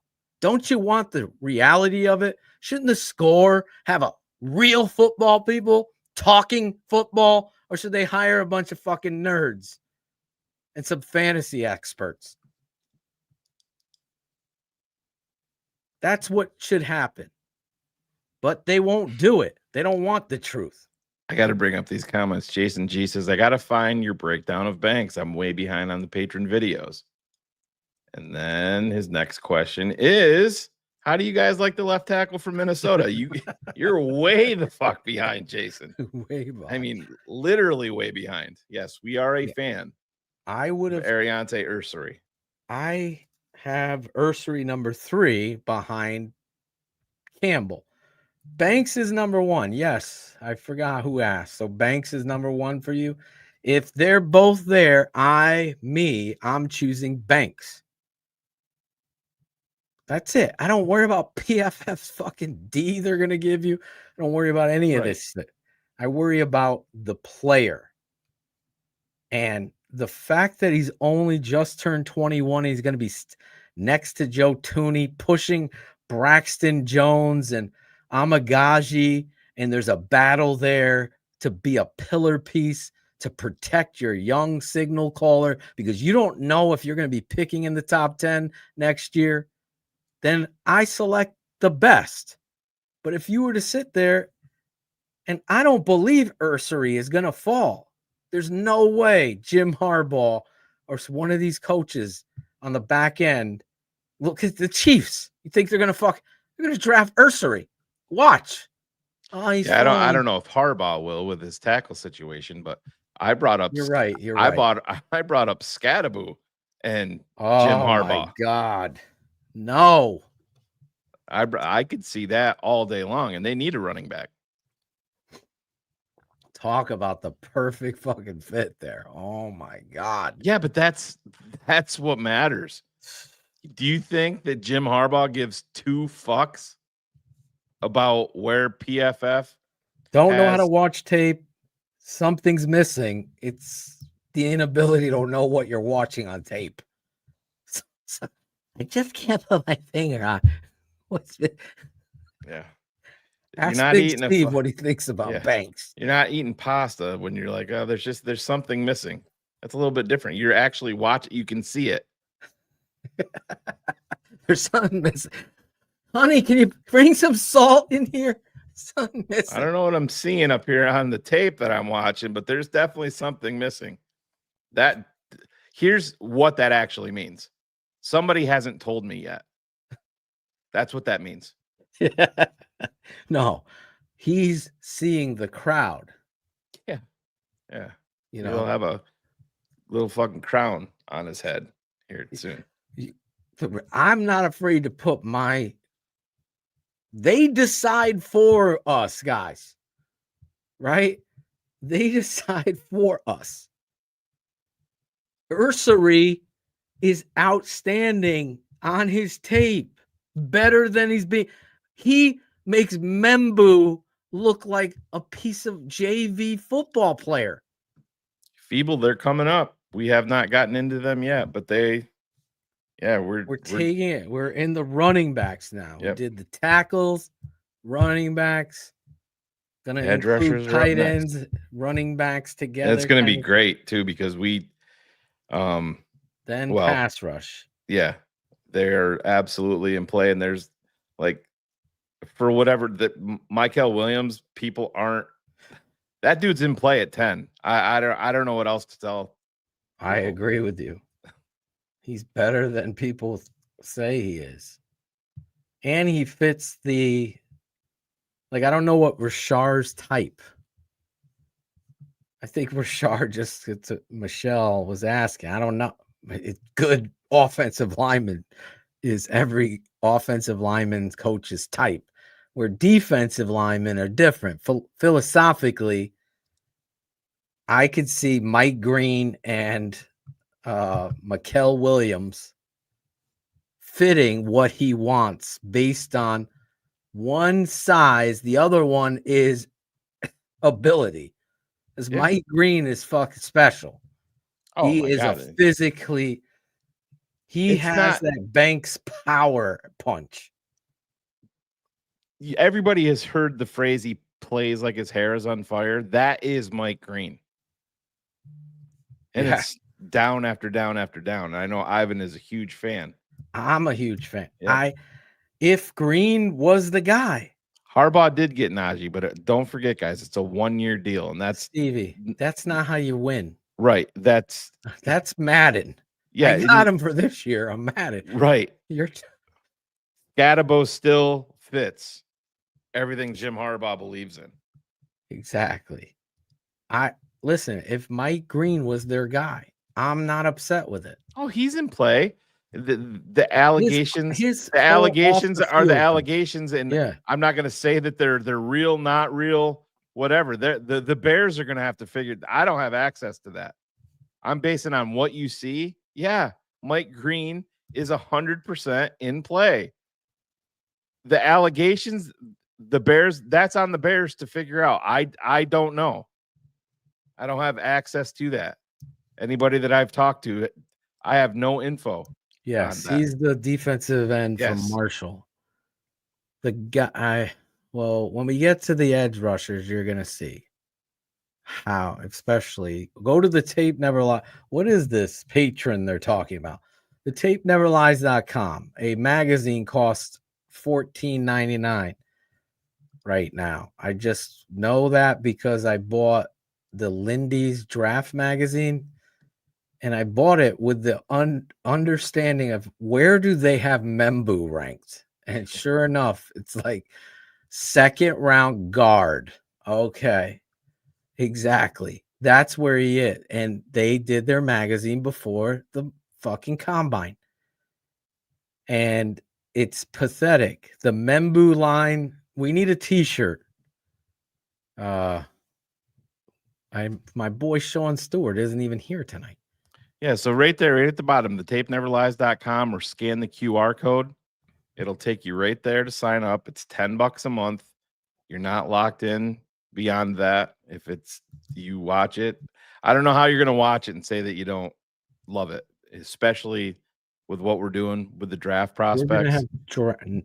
And we're going to get even into. We're getting into free agency now too. Well, that's going to be a little bit, but yeah, we're going to break all that down, and then it's going to get even. It's going to get even better once the Bears get their draft class and their UDFA's. Then we really start, picking this apart, because you can imagine the undertaking of breaking all of these guys down, and we're not. Well, when we say couldn't understand it at the when we say that there's a breakdown, it's not like we're spending, 3 minutes on a guy. No, we're not uploading a 4-minute highlight tape. No, it's all 22. It's coach's tape. We have a coach. Phil's a coach. Phil's dad was a coach. Former NFL player Steve Edwards, breaking it all down. They're going to take you way in depth. It's the truth. A coffee at Starbucks. I got a sugar-free vanilla latte. It was $6.79. $6.79. I don't know what it is in the Philippines, but that was lower than it was before.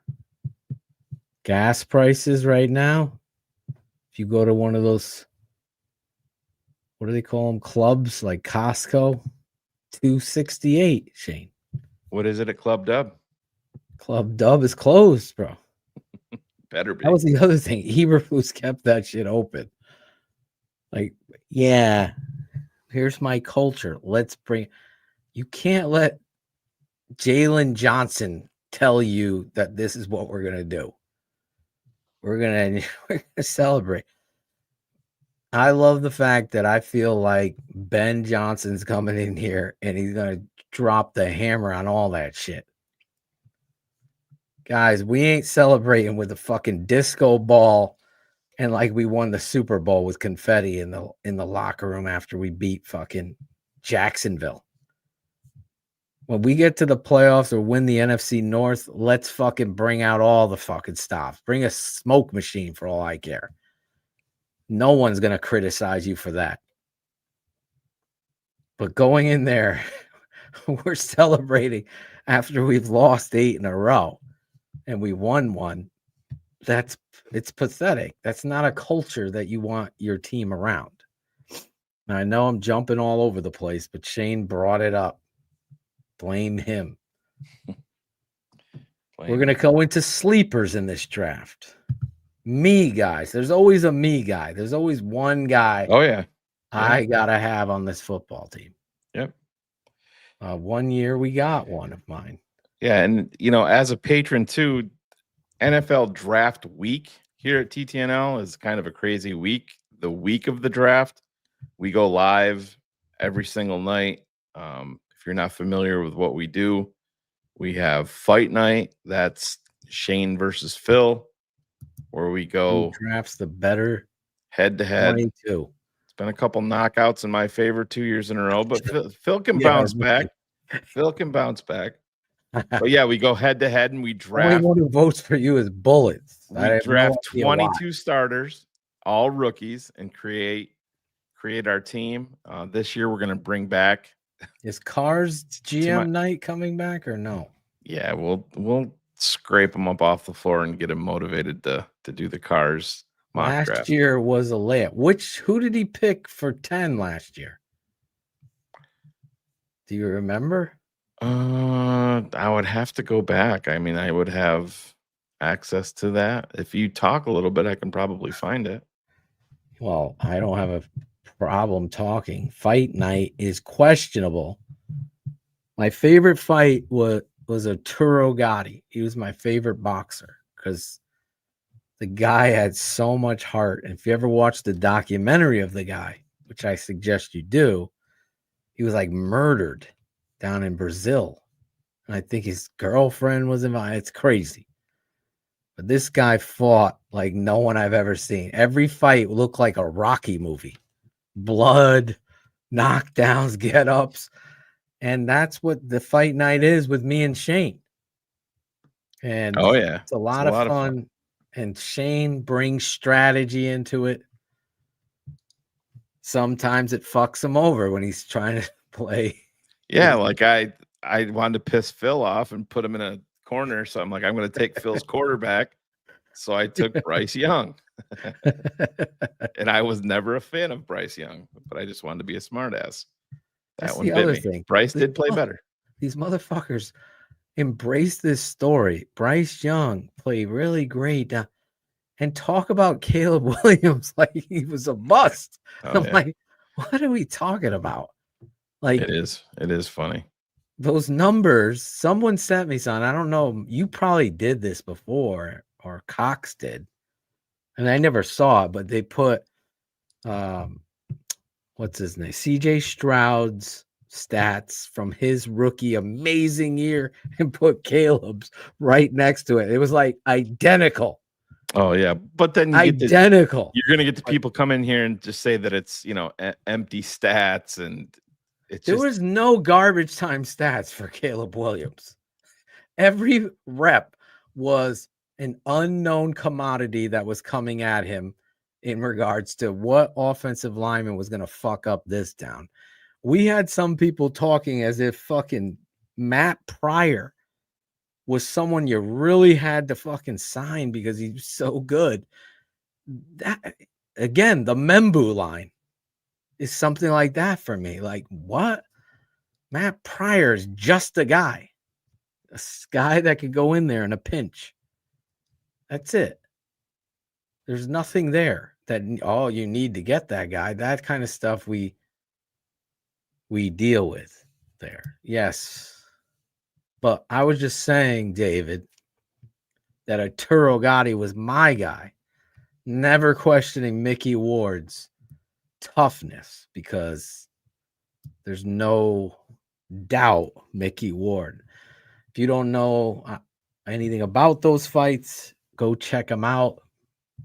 Gatti versus Ward, Mickey Ward, Arturo Gatti versus Mickey Ward boxing matches. Literally, it's must-see TV if you like boxing, if you've never seen it. Anybody with the fight. Phil Shane, can you Steelman the argument for Ashton Genty, even though you don't want him? Sorry if this is not that we don't want him. We love the talent. We love the player. It's just where the Bears. You put me in this. Was it on the show or was it on the patron show? No, yeah, it was on. I totally took. Show. I took Genty. Yeah, we see the pathway to Genty, but we love this running back class, and we want trenches. We want defensive line or offensive line with Banks, Campbell, and others on the board. Yeah. No, I wouldn't. As much as I love him, because I know what is needed and necessary. I have a higher grade on Banks. So Banks is the guy for me. Where Banks goes, I've done this a long time. You see what happens. Oh my God, this dude went there. Phil was right. I wanted Fashanu. Look at what Fashanu did there. Fashanu here could have been something amazingly better on a terrible team down in New York. I do have an update. But I would have picked Brock Bowers. Yeah. Like if that was the coach. That isn't rewriting. Every patron, every fan knows. You found it. Yes. So Cars. This is the Cars, and so Cars in the Cars mock draft last year. He does one every year. Malik Neighbors. He went Caleb number 1. He had Washington taking Jaden Daniels. He had Drake May going to New England, Marvin Harrison going to Arizona, JJ McCarthy in a trade up for Minnesota, which was widely talked about. They tried. He had Adunze going to the New York Giants, Alt going to Tennessee, Brock Bowers going to the Jets, and Malik Neighbors falling to the Bears. Now, all the Chargers traded up from where? 23 they came up from? No. They were at 5. They made the trade with Minnesota, and they fell back. Yep. And Minnesota ended up taking JJ by trading up to what? 11? Oof. With Look Sam at that. Fran? He had Philly taking Jared Verse. How would you like to add that fucking dude to that team? God damn. He had Cooper DeJean. DeJean, yeah. Cooper DeJean to the Packers. That would have fucking sucked. Oh, man. What if we had Bowers? Oh, my God. If I was drafting, this team would be so better.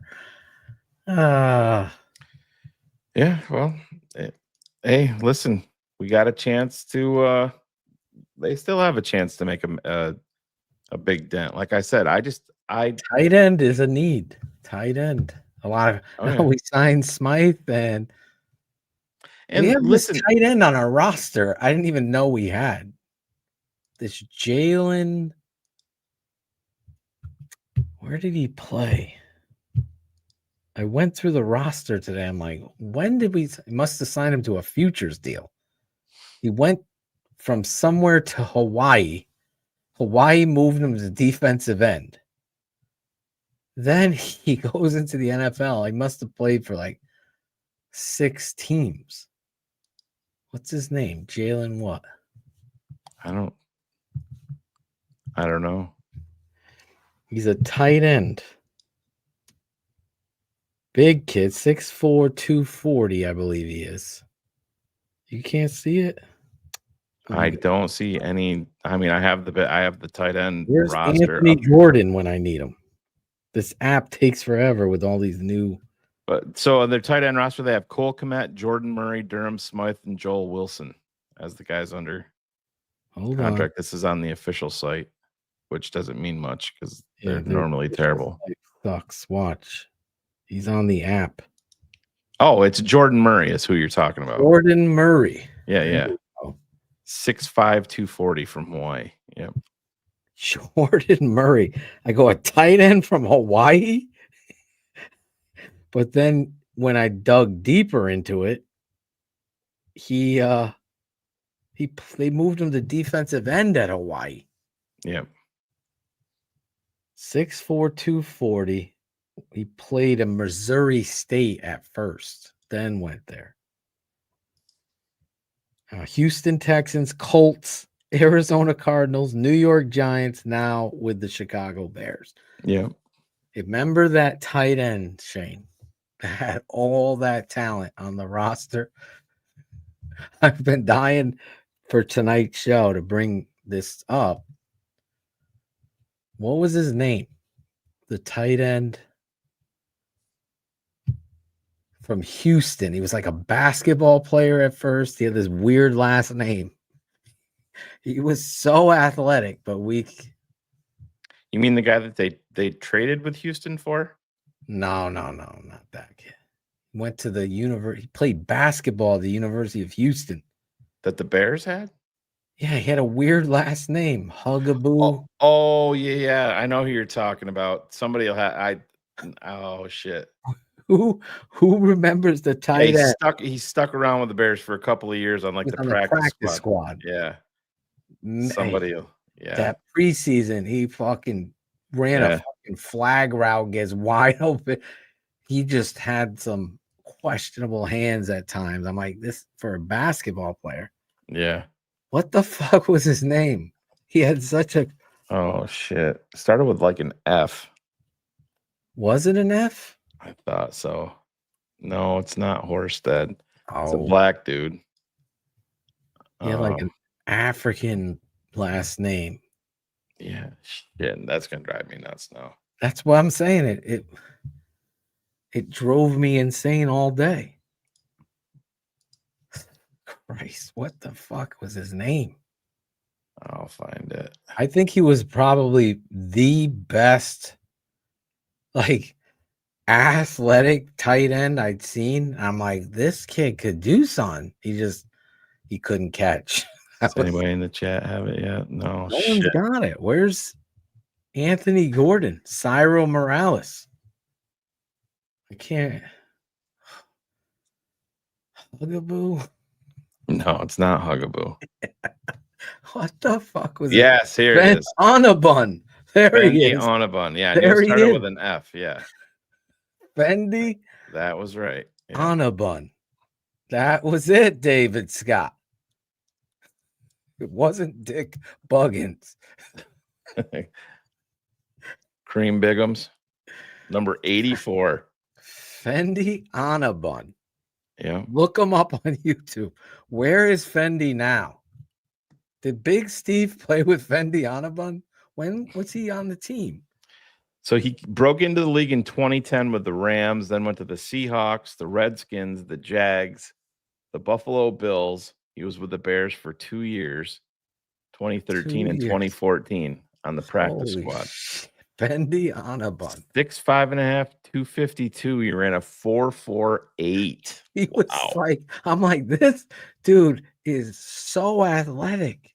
They couldn't, he was outrunning safeties and corners. I'm like, we got a steal here. And then he drops the ball. Yeah, he played college basketball at the University of Arizona. Oh, it was Arizona, not Houston. Yeah. Fendi Onabun. Yeah. Great name. Fendi Onabun. Fatty Honey Buns. Where is Fendi now? Corn Planter should stay tuned. He might be a part of a future episode. I'm definitely going to be a part of it. Yeah, he might be in a new feature. New promo feature here. He might be. The name Corn Planter. Remember when Where Are They Now? The NFL used to do that. Yeah. And then the Bear Report did it in like a magazine way. Like before Jeremy Stoltz blocked me. Yes. It was back. Formerly Larry Mayer, young Larry was writing in the original Bear Report. How long? Oh my fucking God. Your lunch with Larry. How long has Larry Mayer been with the Bears? Oh shit, forever. He's very, very close to the McCaskies. I know. I mean, Jesus, no wonder why he hates me. Yeah. He's a good dude though. Like I yelled to him again in Buffalo and he came over and he's a nice guy. He had like Chicago Bears. Oh, they all love him. We just these bracelets and he gave me a handful of them and I was handing them out to kids up in the crowd, in the crowd, and he sat there and was shooting the shit for a little while. He's a good dude. I just wish he would be a little bit more in depth. Like I will look at these other teams, like you got a guy like they're a super in depth. Like that's what I don't understand with the Chicago Bears. How do you not have like a draft specialist breaking that, talking about stuff? Like, who does a good job with his tape breakdowns? I think is Tom Thayer does a pretty good job. They should do more of that with Tom Thayer, especially. Get some offensive linemen and have a weekly show. Thayer's breakdowns. I mean, that would be huge. I don't give a shit about Lunch with Larry, where it's going to be softball questions and what's your favorite pair of shoes when you're a kid? I don't care. It's draft season. Put Tom Thayer out there breaking down prospects. Yeah, let him show you Membu stinks. Then it would become. Oh yeah, definitely. Gotta listen to Tom. Can't listen to a podcast, Shane. Yeah. I'm not gonna change my mind based on a podcast. Pancakes. Some people think Banks is a guard, Dad. What would you say to that? I think they're assholes. But that's the thing too, Phil, going, you and I talked, and we've had Emery Hunt on the network, over the years, a couple of different times. It just, so like his number one offensive tackle far and away in the 2025 NFL draft is Will Campbell. Not afraid of his arm length, blah, blah, blah, any of that. His number two, I told you who it was. You did? I don't remember you telling me. Is Trapio, Ozzie Trapio from Boston College. He's his number two offensive tackle. He's got Banks, I think, is offensive tackle number 6. 2? Yeah. The 6'8" offensive tackle from Boston College who's light in the hips. Yeah. I listen, I think he'll be good someday. Number 2? No fucking way. Well, so Flex has I'm the same way with you, Flex. And like I said, Tony Pauline is a name that I bring up here a lot. He's based here in New York.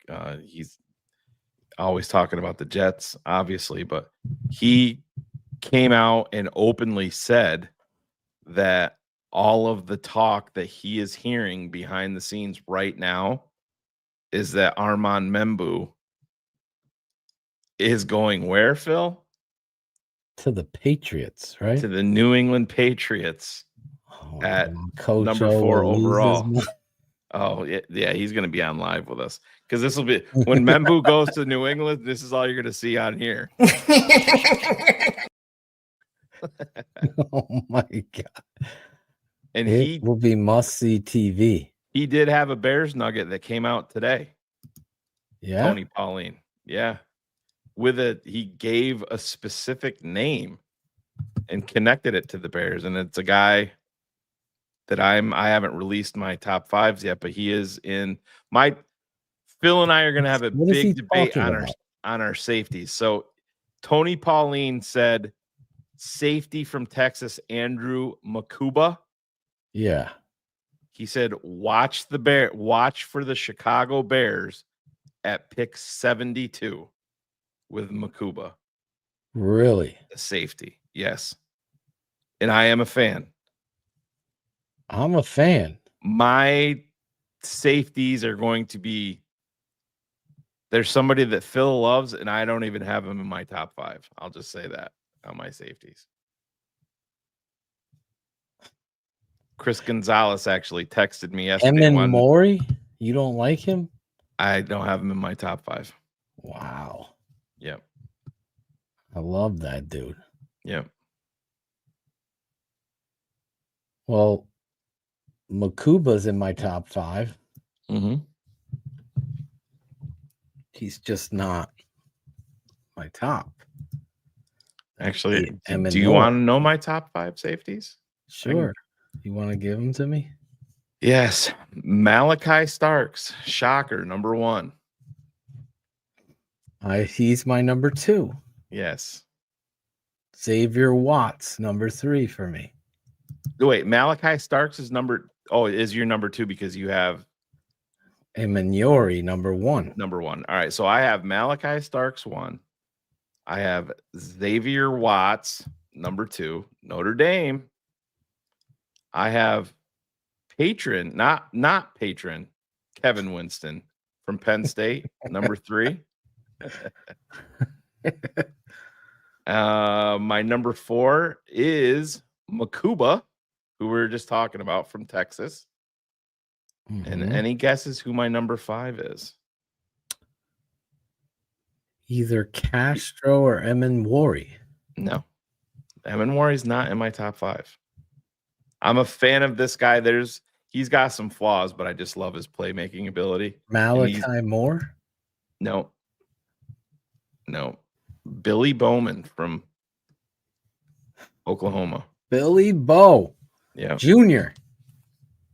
He's a junior. Don't forget the junior. I like Billy Bowman, but he's not in my top 5. Yep. We haven't talked safeties tonight. Getting a teaser. Well, that's the thing, and they have to be. I mean, it's an obvious need for Chicago, just the way that they're constructed. I don't see any way that you can extend our safety from Penn State. Brisker. Love the player. I mean, concussion every year, and it's just, he's not just missing a game or two. And I love Brisker.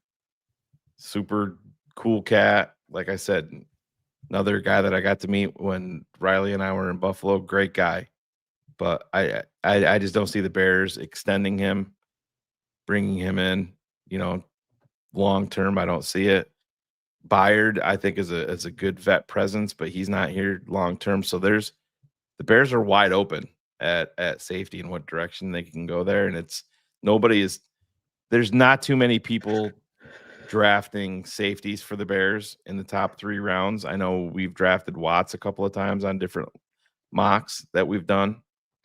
And everybody knows that I'm not a Notre Dame lover, but Watts is a tone setter. And I think he's a little older prospect. I believe he's 24 already, but yeah, he is a tone setter. And listen, Phil, you need that in the safety position. Hell yeah, you do. You definitely do. I mean, I thought he was taking a step when he made that hit. He was just gone. I was not expecting him to. I mean, he played the rest of the game. And then for him to be out. Yeah. I love Watts too. So you're talking about Watts is just, he has football instincts too on top of his disposition. Yep, nothing's going to be too big for him. That's for sure. When we saw Hafunga on this network and we identified him as a must draft, he was a football guy. We took Velus Jones. And you're missing. That's where I give pause with polls. It's like you identify these football players that are going to, the locker room is one thing, but play on the field should be the fucking trump card here. Right. And this is the thing. And this is I don't really care about, tell me if he makes plays on the ball. I mean, exactly, but he's not always dragged down. No, I have tape of him putting his face in there. To me, he's the best ball hawk at safety in the fucking class.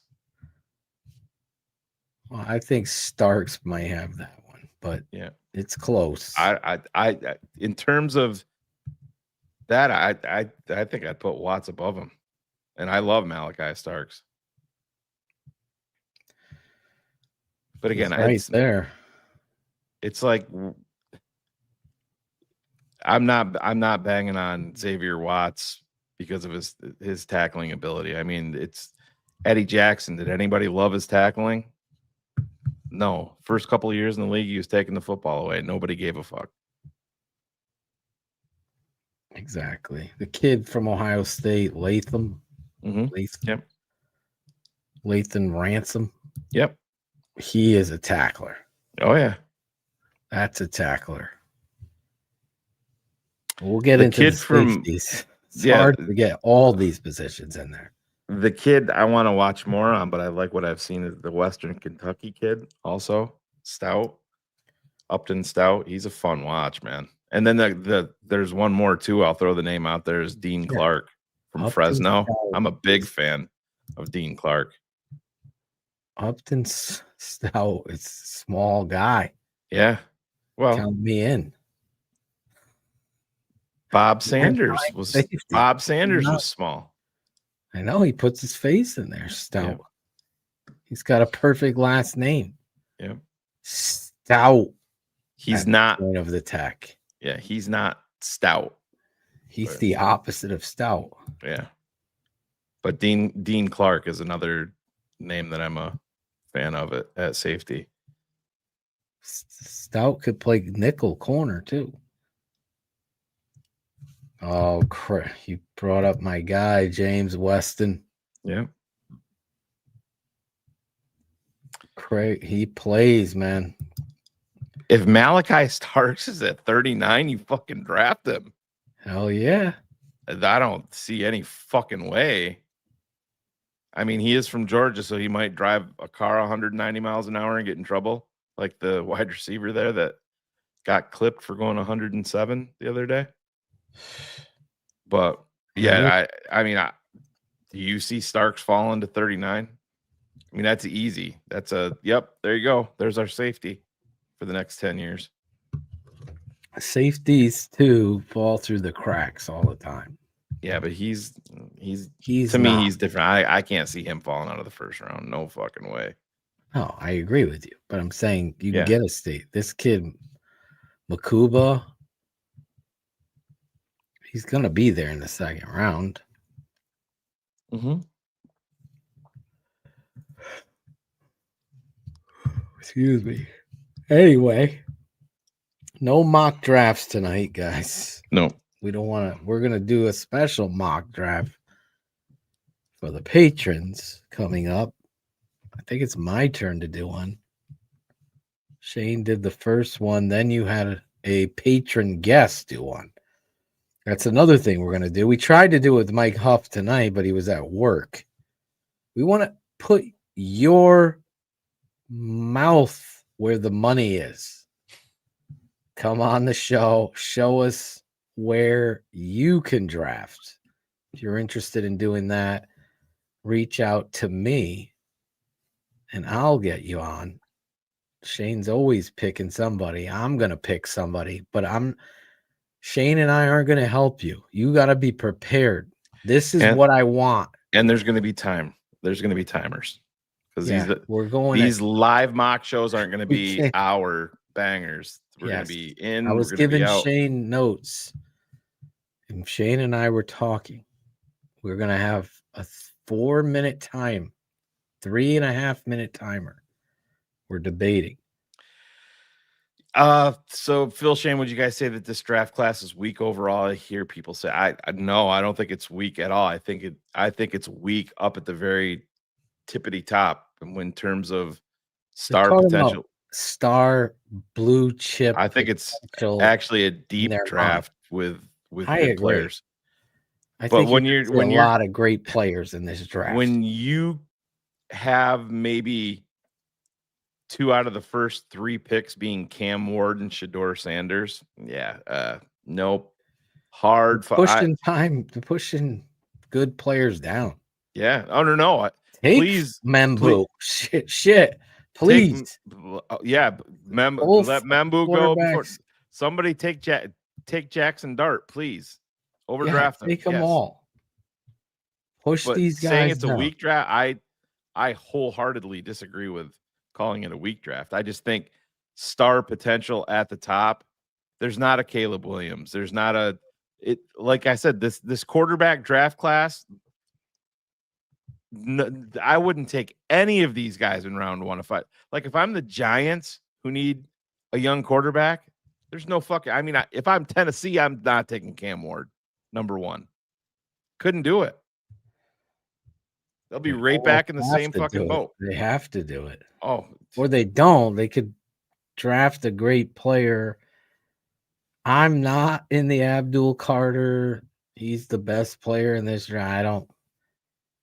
When my top 50 comes out, it's going to be a hell of a lot different than Field Yates and Bucky fucking Brooks. I don't know how he has a job.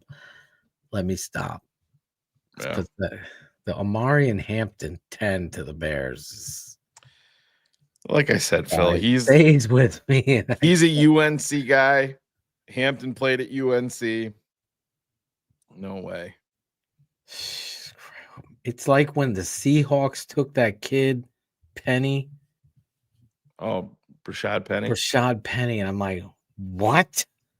Yeah. Like, what? What scout? Like, he was so soft. And I think a lot, the Seahawks did Chubbs that quite often. Yeah. Wants Banks. What's up, Chubbs? That's his new dog there. There you go. What's the dog's name? I knew he shared it with. It should be Rock. No, be Chubbs. He'll Rock. put it in the chat. Rock. He told me at one point. I'm Chubbs and Rock. Sorry, I forgot. Yeah. 1990, Chubb Rock jumped upon the scene with a dream and a pocket full of green. I love Chubb. Chubb Rock was going to come on the show with us at one point. He didn't have his headphones charged. No, he did not. Chubbs, the real MC, Chubb Rock. He's like, Phil, but I don't know anything about the Bears. I go, oh, we'll talk hip hop for a half hour. Isaiah Chukwu, our guy. Is that you, Isaiah? Wrestling? You see that motherfucking wrestling fight? And they kids started celebrating, then the opponent fucking. Oh yeah. No, the thing that you've seen the high school girls basketball coach pulling the hair. Oh my god, dude. That school. So the team that won, Lafargeville. What was he doing? So there's a backstory. So the school that my son goes to, you've heard me say it's a basketball, very basketball driven, back-to-back defending state champs in basketball. Well, they got upset this year. Riley's school, they got upset in the playoffs, whatever. So the Lafargeville, the team that won the states, the school is literally 5 minutes from my house where I am right now. They were playing Northville in the finals. That's who Riley's school beat in the finals last year. So Northville's been 2 years in a row and lost both years in the New York State finals. Well, this fucking coach came out of retirement a few years ago to coach this girls team because he had some young players. Lost it and pulled the fucking girls' ponytail. I mean, pretty aggressive. Yeah, it's crazy. He was heading to the New York State Hall. Well, he came out and made a comment that he was telling the girl to get through the receiving line when, good game at the end of the game and all that which was bullshit because all of the other girls, nobody else was in there. He was in a moment of fucking, it was bullshit. And about to go to the Hall of Fame. Now he's in the Hall of Shame. Yeah, he got 81 years old too. And he fucked up big. And dude, if that's my daughter that he did that to, how the fuck do you not come out of the stands for that shit? It was crazy. I mean, it was horrible. And it's like I said, the team that won is 5 minutes from my door, Lafargeville High School. Crazy. Dan Jackson from Georgia is a tone setter. Yes, he is. He's going to be a late rounder. Oh, there's Chubbs. Yeah, Maximus Decimus Meridius. You didn't have to super chat the name. We got you, bro. Yeah. But thank you, Chubbs. I love Chubbs.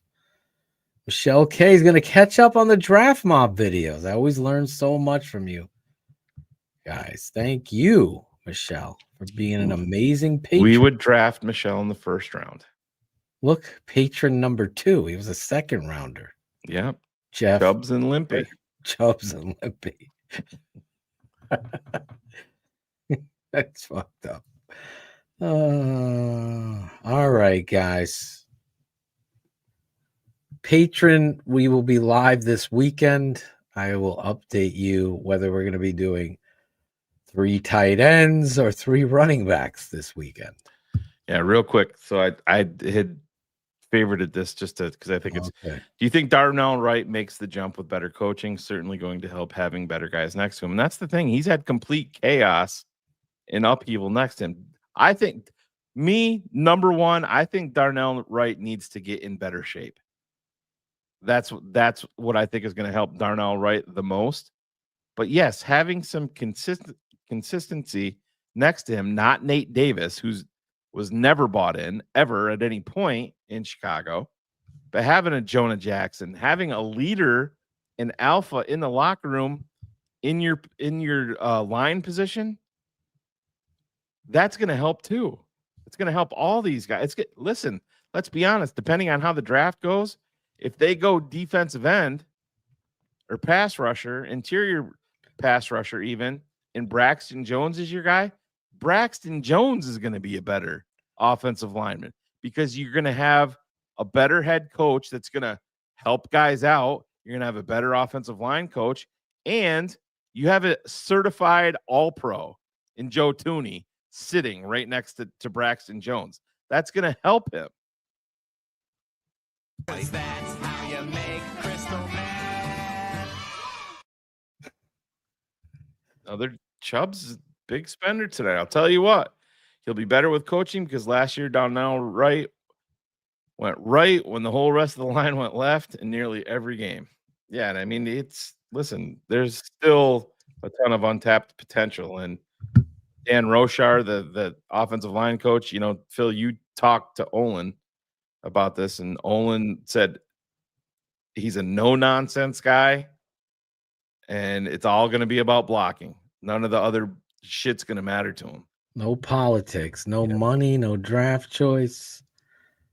My father always talks about my Uncle Sam Rutigliano. They drafted a guy in the second round. He didn't agree with the draft, but was like, okay. Then he went to camp and he's like, this kid can't play. And they ended up cutting him. Yeah. By doing the right thing because the locker room mattered. Those guys all know this motherfucker. We had Shane Matthews on the show with us talking about Cade McNown. He's like, they drafted this fucking guy. This is our first round pick. His exact words were, motherfucker can't throw. Motherfucker can't throw. And that was in OTAs right after the draft. Players know. So you know that you have to hold the culture and the locker room to a certain code. And it's a moral one. It's one where integrity and the team is first. Yeah. You can't let little Georgie boy come in with his fucking thumb full of pudding. Yep. Defining who's playing. You can't. So Steve, Braxton Jones is out of the boot as of yesterday. Braxton shared that on social his Instagram. media. Yeah, on his Instagram post. So that is a good sign. Dan, we appreciate you. Michelle, Bullets, Logan, Frost even gets some love tonight. Give me a hug, Michael Huff. We have an Give me update. a virtual hug. Cherie sent in a video message. I love all. Well, thank you, Cherie. Deb was here tonight. Showing love. Miss Deborah. Let's just spam the Bears. Who lives close to Hallis Hall? Ivan Vargas. We'll send him up there. Send the sign. Put a sign. Calvin Banks or bust. Fuck Membu. Signed TTNL fans. We'll have George come up in his fucking scooter. Seeing the sign. Oh, man. And he would just shake his head. That would be the funniest shit ever. Sincerely, TTNL fans. George would be like, I love it. I love it. In love the great you, words Cubs. of Jonathan Hood. I want to say something before we get underway about the tape never lies. Okay, so I know that there's there's a billion podcasts and a lot of people talking about NFL and talking about the Bears. But let me just say that you really, if you are a viewer of Tape Never Lies, don't go anywhere else. Come right here. And the reason why is because Dr. Phil and the smartest man to ever live is going to tell you like it is. And so sometimes you'll go over here and I'll go over here and you'll hear this rhetoric over here, over there. Whittle it down. What I would say is ESPN Chicago, because I'll put myself over and I'll put ESPN 1000 over. But I think that we have to start whittling it down, man, because when you get these 10 or 15 sources, it muddles your mind on exactly what's truth and what's not. The Tape Never Lies network is about the truth. Fuck you, Bullets.